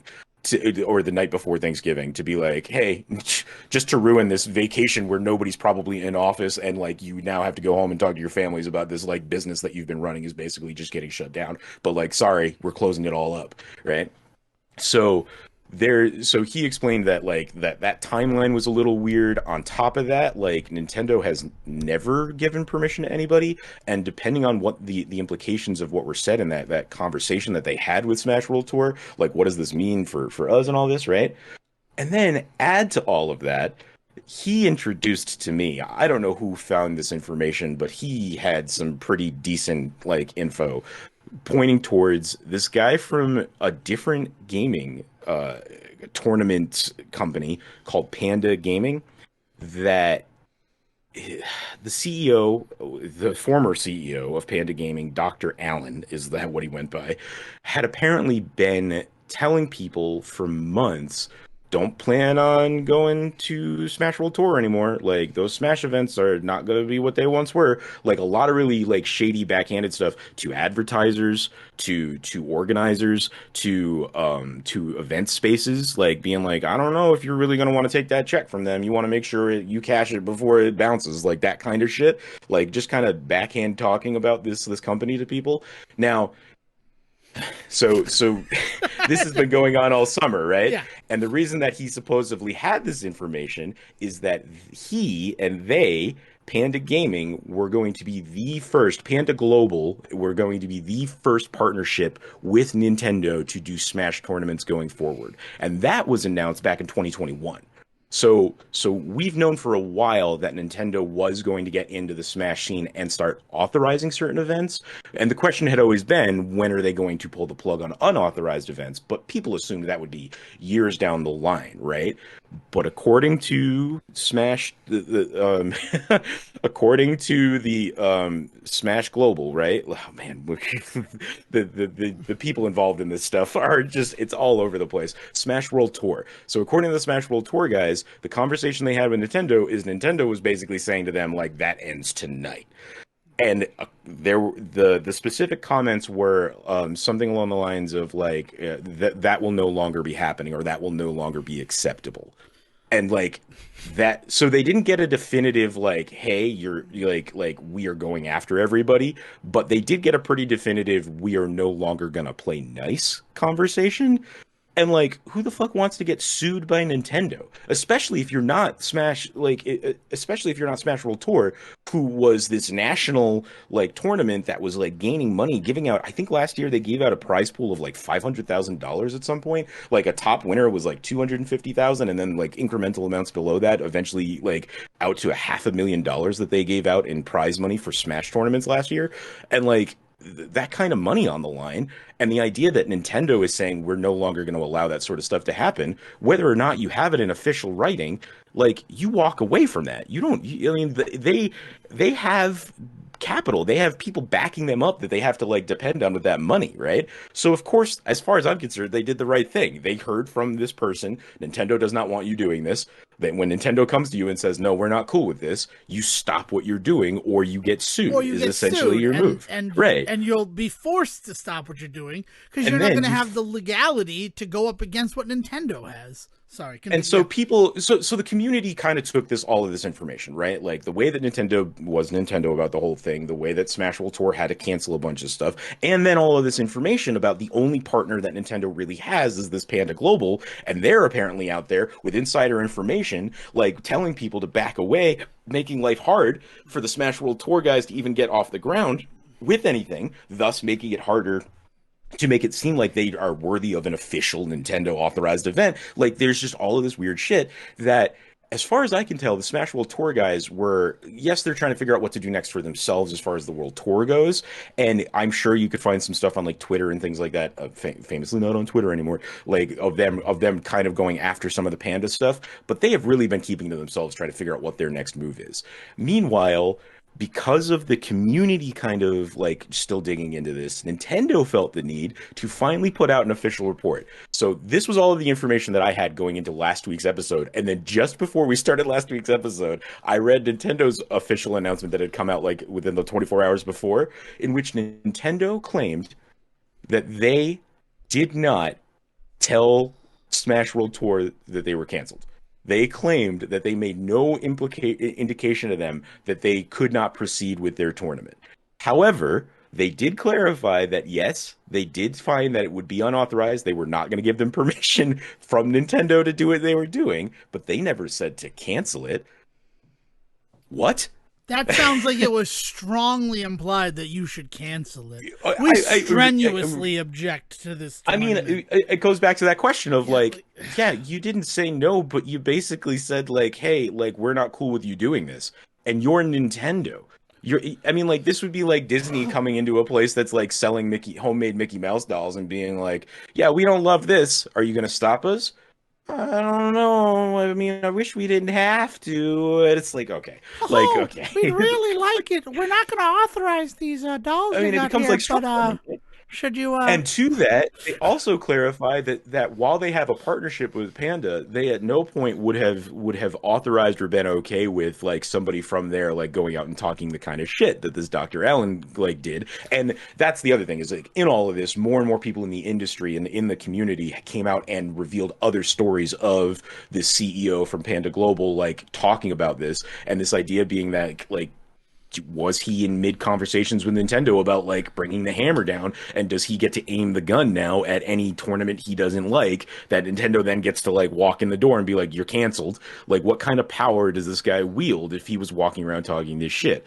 Well, so with Nintendo claiming their nonsense, World Tour already making their move, it's now time to talk about what Panda Global decided to do about all of this. And that was openly admit to everything that happened and then firing Dr. Allen. So this idea of being that Panda has now let go of this guy that was going around and talking trash. They've openly written this their side of the story that they posted on Twitter, and in that, while they said that they never made any moves to try and cancel other tournaments and they had no insider knowledge with Nintendo about what was going on, they did feel that Dr. Allen made inappropriate comments to people about the state of the community and needed to be let go. So they didn't have, so basically they said, look, we didn't know what was true and what wasn't, but he was running amok and just telling everybody this is what was true. So basically Panda's saying we didn't know any of this info. Maybe Dr. Allen had this info and Dr. Allen was doing things he shouldn't have to do, but that has nothing to do with us. We've fired that guy. they basically So disavowed him, right? If he were in this yeah, in his yeah, management exactly. service, Yeah, like yeah. So no. then he now has put a statement out trying to counteract all of this, claiming some weird nonsense about how Smash World Tour was never even intending to have a tournament to begin with, that this was all just orchestrated by them. Not a lie. Nintendo did shut them down, did say to them, "Hey, you're not authorized, so like you can't proceed." Specifically didn't shut them down though, but like did say, "Hey, you're not authorized, you can't proceed." And his theory, his running theory right now seems to be is that Smash Smash World Tour knew this was going to happen, spent years building up community support, then purposely applied for a Nintendo authorization, despite the fact they've never done that before. How weird is it they chose to do it this year? And how weird is it that they're claiming that they were told they have to shut down? And then he specifically started calling hotels in the area of where the Smash World Tour event was going to be just to check, just to see. And it turns out, no, none of them even had any like conference blocks for like for any of bookings or anything like that. So clearly they weren't planning on actually ever having this tournament. Those liars. They just did this to make me look bad and them look good. Is essentially his entire like excuse about the way he behaved over the last year, which is insane. First of all, like people were refuting all of these details about that nonsense, like left and right, people being like, here's my booking information, essentially that I had to cancel because you got my tournament canceled, you asshole." Like was essentially the attitude of a lot of people replying to him. Like you didn't know it. Like if you called certain hotels or went to their websites, you straight up saw like Smash World Tour event like rates and shit like that. So everybody's just like, you're out of your fucking mind. You just got caught, like hardcore caught, like misbehaving, and this is your reaction to it, is to try and blame everybody else and come up with this weird conspiracy theory. So it's just gotten nuts. And it's only been elevated by the bad actors. Like I said, like the Smash World Tour guys, they canceled. They got a call from Nintendo, said they had to cancel. They canceled. That is the way they perceived what happened. They're now trying to figure out, did we cancel for no reason? Like what would going forward have looked like for us? And like that's the other thing, is that trying to claim that Smash World Tour all did this just to get themselves to look good and to to make Panda Global look like shit. Like Smash World Tour doesn't exist at the moment. They have canceled all upcoming events. There's nothing that they're selling right now. So if they did this to make themselves look good, to what end? They're not making any money off of it right now. Honestly, the best person in terms of financially that's coming out of all of this is Panda, because they've let this guy go. They're now the only ones in the scene and still authorized by Nintendo. They have all of this backing and all of these other partners and all of this. They're the ones still making bank now off of this because Tons they're of the free only ones still left publicity with this standing. discussion. That's, oh my god.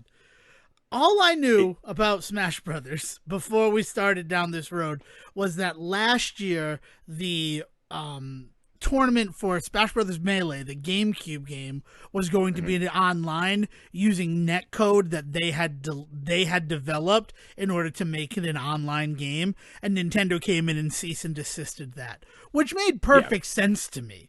So like when I heard it, it's like, well, once we stopped the first one and then Nintendo saw, well, like this is lucrative and there's a space, maybe we should move into it. That's all I thought. I had no idea of all of the like depths and depravity that was going on with this. Oh my goodness. Yeah, so the Dr. Allen stuff, right? Like to just pull like some stories here. Beyond the Summit is one of the big ones, which I think they're the ones that actually organize Smash World Tour. Beyond the Summit is like an events organizer type thing. You get really into these like really weird LLCs that have to exist because if people want to run tournaments at a certain level and have prize money like $250,000, there needs to be financial like insurance behind all of it, right? So there's a lot of these little small companies that are kind of bubbling up and popped up and part of this. And apparently the quote from Dr. Allen from Panda, who was Panda CEO, was to tournament organizers, including Beyond the Summit, it'd be a shame if you ever got shut down for being unlicensed. And so so the idea being that we are licensed. So if you just let us just kind of run it for you, you come to us and give us a bunch of money and all of this, we can provide that licensing. He basically was strong arming people into running stuff under Panda Global with like Panda Global marketing and all of that sort of stuff. So that he basically was like, I have this license. If you want to do a licensed Smash tournament of any kind, you have to go through me. He basically established himself as like this like gatekeeper for like official like licensing, and because Beyond the Summit and Smash World Tour and all that didn't want to go through him and were doing their own thing, they feel like they kind of got muscled out. And by all accounts, it really starts to look like that when they straight up fire this guy who was going around talking shit like that. Nintendo distances themselves from the entire situation, even to the point where they are trying to do this like weird backflip move of, we never told you to cancel your tournament. We just told you that you didn't have our permission to run it, which is just an insane response. It's like the amount of like just like I said, like bad actors just going on here because Nintendo had no reason to respond to any of this. I don't know why they did. They just look even worse now. I mean, canceling the event when they did, even though they didn't cancel it, I have to stop using that, right? Because this is the whole point. But implying that they would be trouble when they did was not great, not a good look. Plain and simple. They just now look worse because they responded. And then Panda, just their response of like, hey, like we didn't have any idea this was going on. They look like you didn't know what your CEO was up to. That sounds really dumb and gross for you. And You then this look Dr. Allen bad. guy Yeah. just looks even worse because of his response. It's like nobody can keep their mouth shut and just let this thing just die. It's the worst. Well, and the thing is, I mean, I don't know why you would let it die. The fact of the matter is, this is the type of stuff that we're going to start seeing more of going forward because Yeah. esports is a $1 billion industry. B with a B, billion with a B. Because I remember in 2018 hearing that esports was a $1 billion industry and thinking if I could just get 0.01% of that $1 billion, I would be set for life. And then like, and how does that happen? How could I make that happen? So you have a bunch of people who are going to try to carve off their portion of that $1 billion that exists in esports. And because right now it is the Wild West, essentially, we're going to see more stories like this. Well, and Because there's like nothing established yet.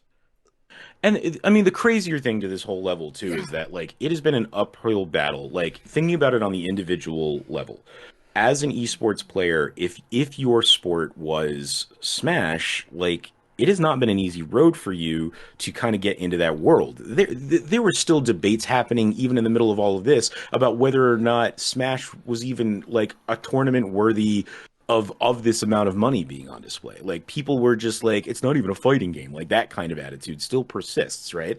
Because it's the cute Nintendo game. Like there's this whole kind of level of that to it, right? So as an individual, you're already struggling with that. Then you get to a point where you are getting recognized within the community, and now you have to deal with this where you don't know if the people that run your game are even going to like allow you to continue to, there are people that make money doing this, whether or not they're players that like just like any other sport, whether or not it's the athletes on the field that are collecting their paycheck for showing up every Sunday, or it's the organizers behind that are collecting their money for getting people in the door and making sure things go off without a hitch. Like there are people at all levels of this, and like running a national tournament is no joke. It is $500,000 of prize money, but it's also millions of dollars towards, the space and the people to be there, and putting together security systems to make sure that people are in the right place at the right time. And like there's just so much that goes into organizing this stuff. And if it had been a matter of not Panda, but BTS and Smash World Tour, like if they had never asked permission, none of this would have happened, is like a really easy thing to say. But like you get to a certain point where you want that legitimacy, you want that security, you want all of that comes with being authorized. Like at some point we want this sport to be taken seriously, so like we cannot blame them for trying to make this a more official thing, especially with all of the news in 2021 of Panda getting picked up by Nintendo as an official licensed Nintendo event organizer. That's crazy. That's awesome. It showed real focus at the time from Nintendo that you often don't see from them, forward thinking in the esports realm of like, hey, let's make Smash tournaments, like let's make them legit.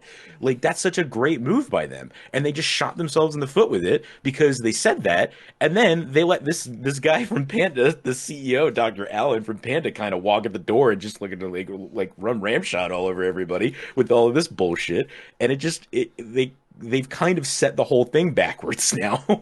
Well, it's weird because once you hear Nintendo has partnered with somebody to organize events, if you're a big event that's growing, the logical step would be to say, well, let's contact them and see if we can get any sort of authorization here. Because what would be worse is if your Smash World Tour, you put together your big event, right? You have all this money, you've made all this money from it, and then Nintendo comes in and says, legally, that's all ours.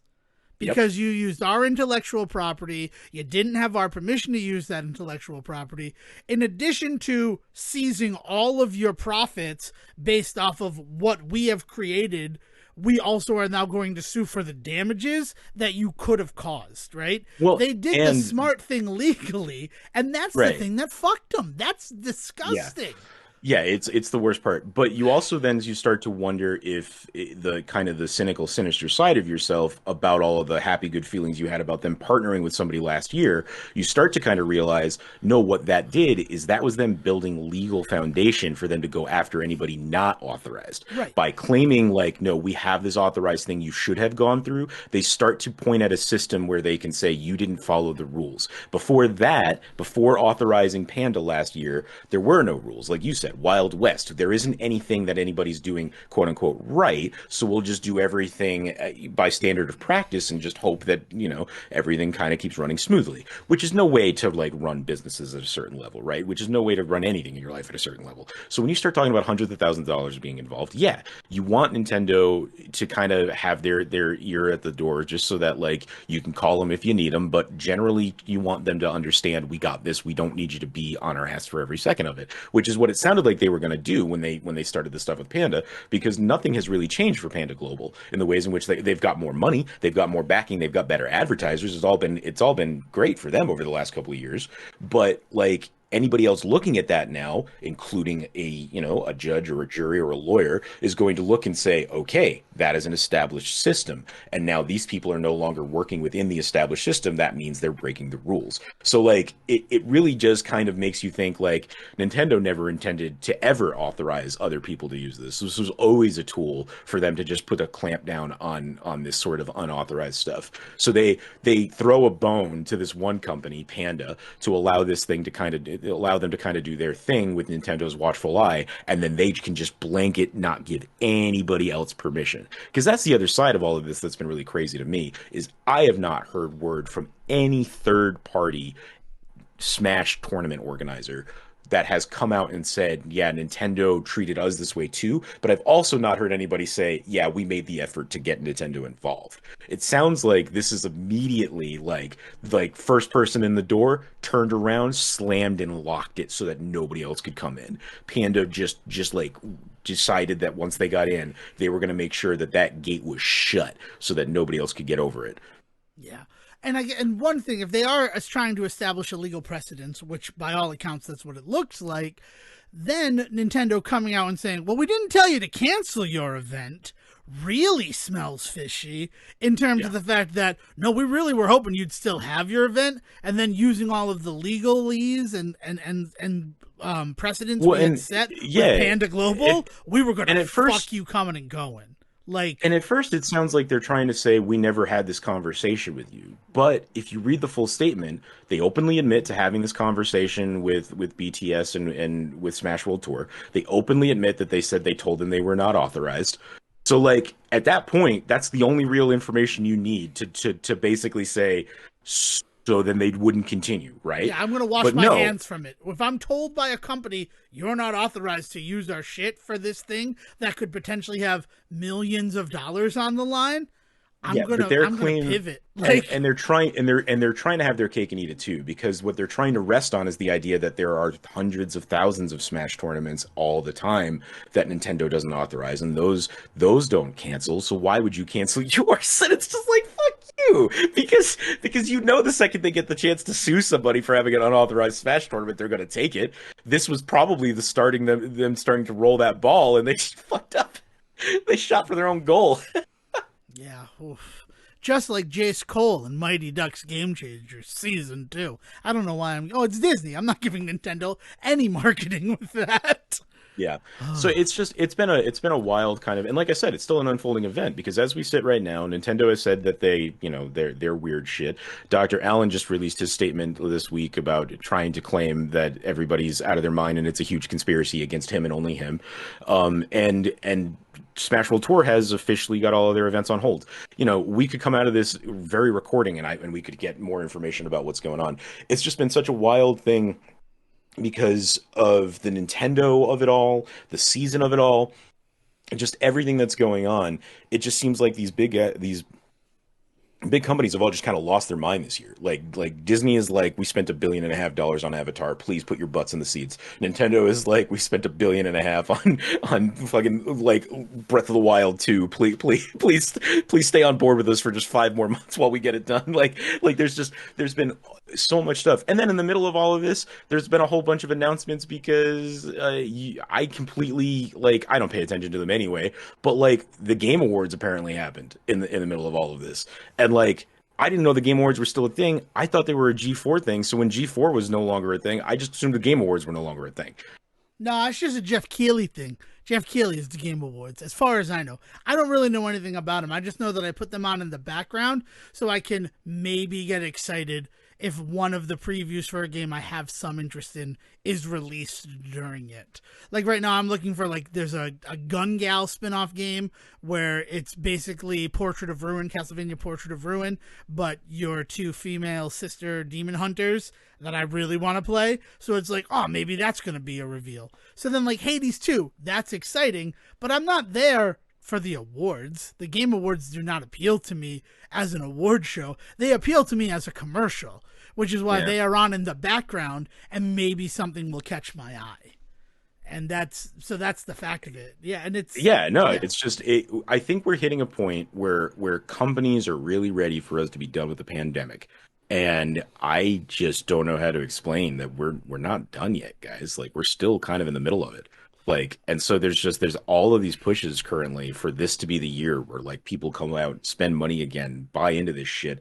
Like companies are just kind of like losing their fucking mind. They're getting cabin fever. Like we've been locked inside for so long that these companies that have depended on us like going out and touching grass like are just losing their fucking minds. Well, I think it also stems from the fact that because of the pandemic, they had such record-setting years profit-wise, all of these Yeah, entertainment companies, and by the nature of capitalism, if you're not growing, you're dying, right? right. So they Yeah. have to ramp up and they need to go for bigger things, hoping that they're going to see more profitability from those bigger things. One of the other insane things to me is in the last 4 weeks, we had the Santa Claus's premiere, and then we had the premiere of Willow, that show. Last Wednesday, you had an animated sequel to Night at the Museum, and coming this Wednesday, we have a television series follow up to National Treasure. Like it is Disney going through all of these semi-popular, like not B movie, but like B tier listing properties and being like, these are the things we're going to develop new content for because people want more content on Disney Plus and we don't know what else to give them because they're talking that we're tired of Marvel. They're talking of this. It's crazy. It is like when I saw that And National Star Treasure, Wars. Like yeah, we Star should Wars also too, point yeah, out Star Wars fatigue is also a huge thing for them right now yeah, too. Yeah. all of their big things like people are tired of. So like it kind of kicks off with Disenchanted and the premiere at the beginning of November, and then every Wednesday after the premiere of Disenchanted in the first week of November has had some old property that was very profitable in its time, or at least has a fan base, like has had some new thing come out. And it's Yeah. because Disney is trying to make sure that they have the profitability that makes them look better in 2022 than 2021. And as much as the pandemic is not over, there is also the idea that people are not spending their money the way that they were spending their money in those first 2 years of the pandemic because we're Right. not getting stimulus checks from the government anymore, and jobs have changed or moved from the fact that like the tech bubble is about to burst. There's not the same amount of money to be made online. Venture capitalists are not investing the way that they did in the early months of the pandemic. It's a really scary time economically right now. Yeah, yeah, it's and so just these larger corporations are just kind of like rabid dogs where they're just kind of lashing out at anybody and anything to like make sure that they survive.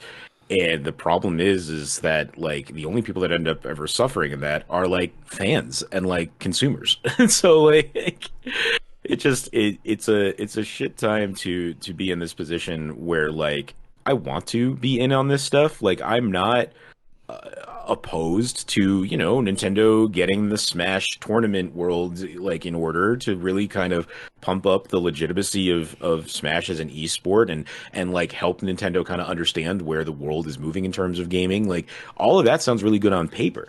It's just the way that they're going about it is just fucking just Nintendo, I guess. Yeah. And I mean, the same thing goes for Disney. Like, I want the Disney app to succeed. I want Disney Plus to continue to succeed. But they also they're floundering because all like streaming apps are floundering right now. So like, I'm really nervous that they're releasing all of this stuff in a hope to really bring in a lot of people for the Christmas season.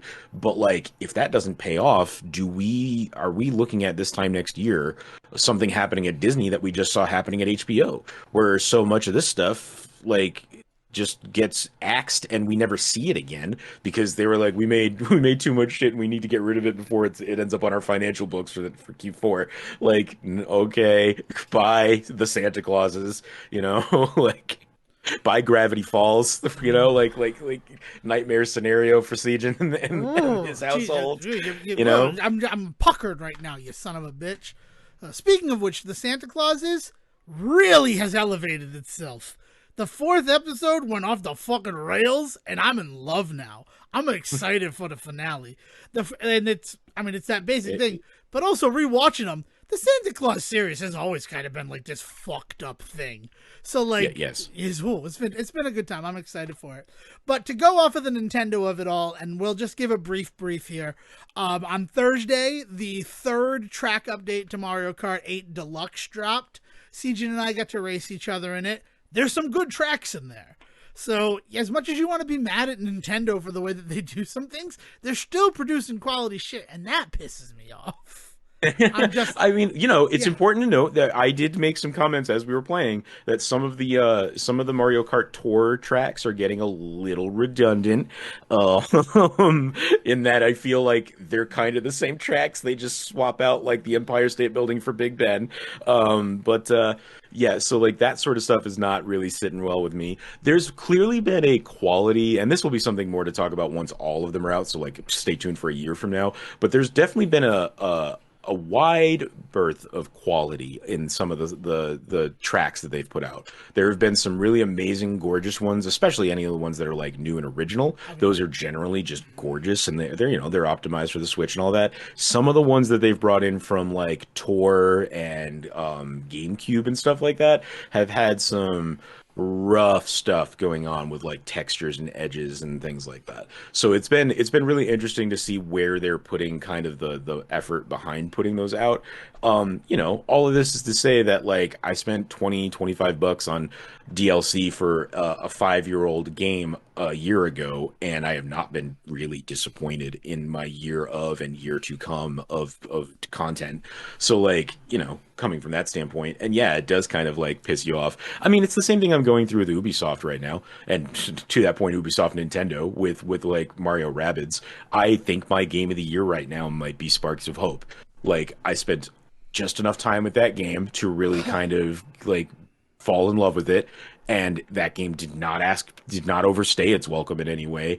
And so like it's a really tight 40-hour experience I had this year. So like I kind of am in love with it. But that being said, like I mentioned to you, I've mentioned to Zach, I've mentioned to people, like I'm really enjoying this game, and everybody's like, "Oh yeah, I really liked the first one," or "Oh yeah, I was really interested in that series." But nobody can get over the fact that it's an Ubisoft produced thing. And I'm not saying that people have to. Like, good on people like sticking to their guns. If this is what you honestly feel, you don't want to support this company, you don't want to support Ubisoft, or at this point you don't want to support Ubisoft or Nintendo, so you're not going to buy this product from them. Good. Like if that is your standard, great. I don't happen to hold that standard. I have certain different beliefs about like I know like boycotting companies is definitely a way to send a message across and vote with your dollar and all that. That being said, hundreds of artists work on these games. To just not play them always feels kind of really weird to me, especially if you feel they were exploited. It's like, well, you know, that means don't buy the next one, or like don't support the next one. But like this one, I kind of feel like this one particular artist I've heard talk about this game. Like I want to kind of read it, right? I want to kind of get in there and be part of it. So like it's a weird balance for me. I have not come to that conclusion. But if that's something that you've decided to do, like I don't want to try and like convince people to like ignore that feeling. Like that's cool that they can do that. There are some Ubisoft games I want to play, but like until something is done about the sexual assault allegations and those claims, I just can't bring myself to do it. Even like the free ones that I get as like being I, subscribers I and mean, stuff. It just feels it's weird. telling that I even have to clarify this, but are you happy to talk about some of the stuff that happened at like Ubisoft in the EU? Because some of that stuff we're never going to get answers on just because of like EU law EU and law and everything. Yeah, I mean, just the company in general. The company privacy in is, yeah. general seems like they foster and are kind of okay with it, and Oh yeah, I can't. because they I just don't also want to had problems support in that. Canada. Yeah, Like exactly. that's why I had to clarify is because Yeah. they've also had problems at other studios in the world, not just Oh yeah, over it's in not just like one it's Ubisoft as a whole that I'm just like I'm gonna yeah. take the step back.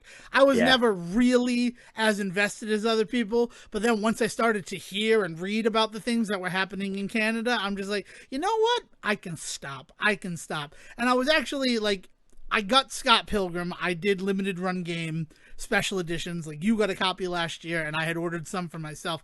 That's the only stuff that I've purchased for Ubisoft, and it also feels weird because like that's a re-release, and like how much of that is really just going to limited run games for being the ones producing it, and like Right. those are the mental hoops I jump through. But like that's it. That's the only money that's gone to them. And again, I haven't spent anything for them this year, but I'll be the first to admit that like they did Uno, and how much do I fucking love the video Uno, right? Being Yeah. able to play I with you. know. Like it's this weird thing because all corporations have a dark underbelly. It's just that like when you start to see one and it really doesn't jive with you, you make the decisions that you make, and it sucks. Especially, yeah, like you want to support these artists who were in these precarious situations, but like how much of the money goes to the artists? How much of it is just going into the pockets of the C-suite that is turning a blind eye to the way that things are happening within the company? Oh, for sure. And that's why you need to make sure that you're doing things in other regards. You know, if somebody if one of these for instance, if one of these cartoonists that works on these games because like, you know, on Nintendo and Ubisoft games, they've got some phenomenal just like hand artists, like hand drawn artists that are out there. You know, find a couple on Instagram that you love and, you know, buy some of their shit from their personal stores and stuff like that. It's the same thing with comics, right? I don't love the way that DC and Marvel treats their artists, but I will follow an artist like crazy and I will buy personal stuff from them and I will buy signed stuff and things like that to support the specific artists. So yeah, you definitely have to do some of that work as well. Yeah. It's not easy. It's not easy to be an ethical consumer and stuff. And I think what it is like you're saying, you're not even seeing an effort from Ubisoft to even pretend to try and fix the problem. Yeah. I And that's mean, kind of what you need, right? Is you need that PR, Twitter, listen up, you need that PR team to like really make it look like you're making an effort to make me feel more comfortable about spending the money on your product. Until I get that feeling that you're doing anything, right? I find it harder to justify this purchase, you know? I mean, Activision Blizzard is what I'm going to look at as a quick thing. I'm still not supporting games from Activision Blizzard. I'm like, fuck Bobby Kotick. I'll just say it. But the fact that they had that whole investigation and like that California looked into their offices and that like it looked like they were complying and they were admitting that there was something rotten in that company.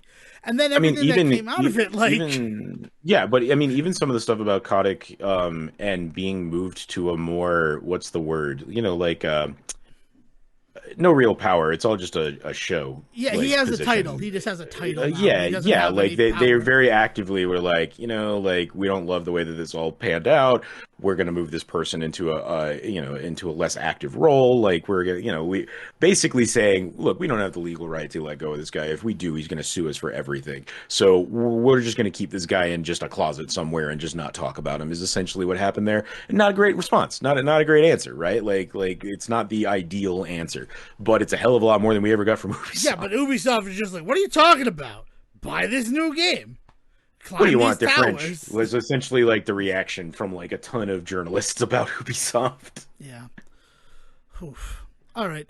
So anything else that you want to add? Because I have one more thing, and I think we're good to send this one out to the people for No, listening.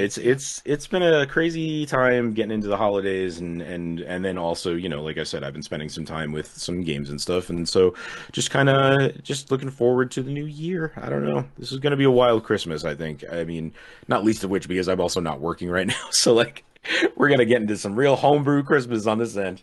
Excellent. That's cool. So things I want to say. You brought up your game of the year. I have another contender against Infernax. I don't think it's going to unseat it, but I would feel remiss if I didn't bring up Bot Gaiden, Botgaiden, 2 words, which is essentially a robot remake of Ninja Gaiden. And it was a blast. It is co-op. Dale and I played through it on Friday. The problem with it, and the reason why I don't think it's going to unseat Infernax, but everybody should take a look at it, Dale and I completed it in 11 minutes. It's got 7 levels. We played it on the lowest difficulty because it's a lot of like precision platforming, and we thought, well, since we're both here, this will make it a little bit more forgiving. And then on that lowest difficulty, we cleared the game in 11 minutes. The ending of the game is amazing. Some of the best narrative storytelling I've seen in a video game in a long time. Like, it has stuck with me, which is one of the reasons why I'm still toying with it. But in terms of replayability, I beat Infernax 9 times because it just kept challenging me to get different endings. The way that, like, Nier Automata or those type of games do, where, like, you need to now beat it this way. This game is the same ending regardless. Because we beat it co-op, Dale and I, and then I'm like, well, I'm going to try doing it single because it really feels like this was a co-op ending, and that is just not the case. And then, we have to consider what other games have come out this year. Because, like, for me, like, I spent a lot of time with Loop Hero. We've both spent some time with things like Vampire Survivors. I've spent more time with Bounty 1. Like there's a lot. There's been a lot of really good stuff this year. I'm actually really interested to hear your feelings on Infernax still. I mean, I gotta replay it. That's the end of Yeah, it. Is no, that we I need just to we replay the we game might need to again. have like an actual end of the year game of the year wrap up, I think. I think that is probably where it goes. Probably at the start of next year.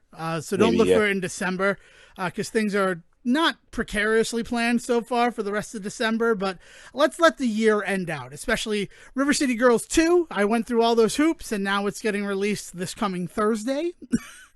So I will get to play the English version of the game, which by all accounts already adds a new sequence and phase to a boss fight, and story content.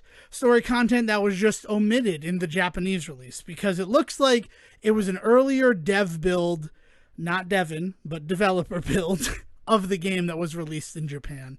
So yeah, there are a lot of thoughts about it. But what I will say, and the reason why Bot Guiding gets a mention, because it was a blast. Oh my god. If you do buy it, it's like on sale right now because it just released on the 7th. If you do play it on easy mode, and it is just a blast playing through that game. It's like really well designed, really great story. And like, even though I have 3 other difficulty levels, there's no drive to go back because I don't think that making the game harder is going to make it any more fun than that first run through was. And that's just me. That's just how I'm approaching it. And I know that like that's my thought on it.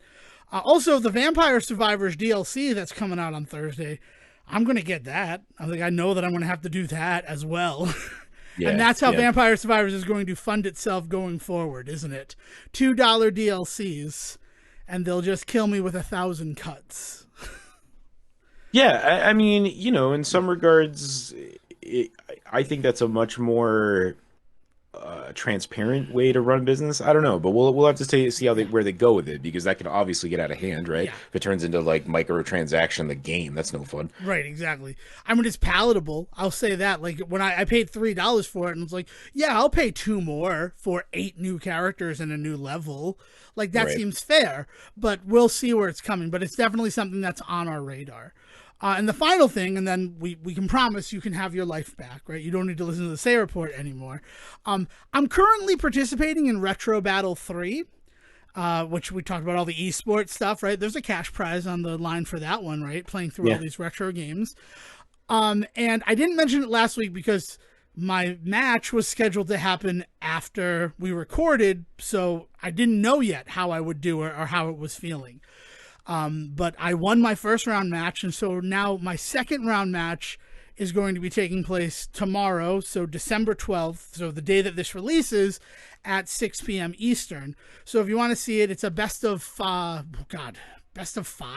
Yeah, it's a best of 5 match. Because we went to 5 games in my first one. And let me tell you this, I was Not feeling great because the first game it was Tiny Toon Adventures, Buster's Treasure Hunt. Were you there in college that day that Jay Broder challenged me to beat it, and I beat it in the lobby of our fine arts building? I think I probably passed through while that was happening. Yeah, I don't know if we were at the Devon Decker Memorial Lounge or just that big fuck off table that they had in that space. Right, But yeah. Jay was like, "I don't think you could beat this game," and then I sat down and beat it. So that game I have knowledge of, and then the challenge we had Unlimited Life, so it wasn't as hard as that time that I did it for Jay with like an audience there. So that was my first point, and then I just got my ass handed to me for Mega Man and Mega Man X2 just because I'm not studied in them. The guy I was competing against, he had just run both of them. Yeah. And it's like, I know the games, but I wasn't up to like fighting shape for them. And then Sejohn, do you know what my fourth game was? The game that I credit the turning point of my first round appearance in Retro Battle 3. Was it Little Nemo in Slumberland? Wow, that is a fantastic guess. Exactly the right lane. It was Chippendale Rescue Rangers. Oh, right. Both Capcom, both licensed game from 1990. Chippendale Rescue Rangers is a game that I can currently beat in about 14 minutes. But there was a lovely wrinkle to that in the fact that the game reset after you beat the stage D. So then it was just to go through as many levels as possible, knowing that after stage D, you'd go back to the first level. It was like kind of a speedrunner training thing to like get to know those levels really well. And I ended up clearing 10 stages in the allotted 20 minutes. It was a good time. And then the final game was Splatterhouse. Are you familiar with Splatterhouse on the TurboGrafx 16? I mean, it's gaming history, right? Like it's one of those friggin' River City Girls 2. The not Jason game, The not right? Jason, yeah. You play Rick. His name is Rick, saving his girlfriend Jennifer, and he wears a Jason mask, but it's really the horror mask or the terror mask. It's got some stupid name to it. Beautiful graphics and everything like that. And I got further in that game than I ever did, and it came down to like overtime, whoever beats this next level, because we were both at the boss of the fourth level. And I ended up doing it as soon as the overtime thing out. I'm just like, I got to do it. If I don't do it now, then I'm done. I did it like completely damageless that last time through. And I got to round 2. So if this sounds fun, this was like brief because it's the end of it and we had a lot of other things to talk about. Make sure you stop by. That's at twitch.tv/BigJon, Jon. And come support me, right? Come on, Say Report family. Let's be in that chat, rooting on Fox Zero. It'll be fun. But yeah, like Splatterhouse, like that's gaming history. River City Girls has a reference to Splatterhouse in it. And and like when it happened, I'm like, oh, that's cool. And then Dale's like, I don't know that game. And then lo and behold, that evening, I had to compete in that game. So it was cool. Like a nice little like Bader Meinhof coincidence sort of thing. But yeah, that's everything for this episode of the Say Report. Sorry if we kicked you in the nards with anything that we covered. If you have anything that you want to get to Sejohn, he is now famously off of Twitter, but you can send it directly to our Say Report Twitter account at the Say Report, and I will make sure that it goes in front of his eyes. If you have any more questions about the retro battle and you want to stay up to date on that, you can follow Dev at Devon D. Decker. I look forward to hearing from you, and let's see if I can do a good job. But until then, William, please bring us home. Thank you for listening to the Say Report with your host Devon Decker and Sejohn Selwick. Please follow the guys on Twitter and Facebook by searching for the Say Report, and you can always subscribe on your podcast channel so this is delivered straight to you and you can enjoy it every week. With apologies to your mother, we'll see you next time.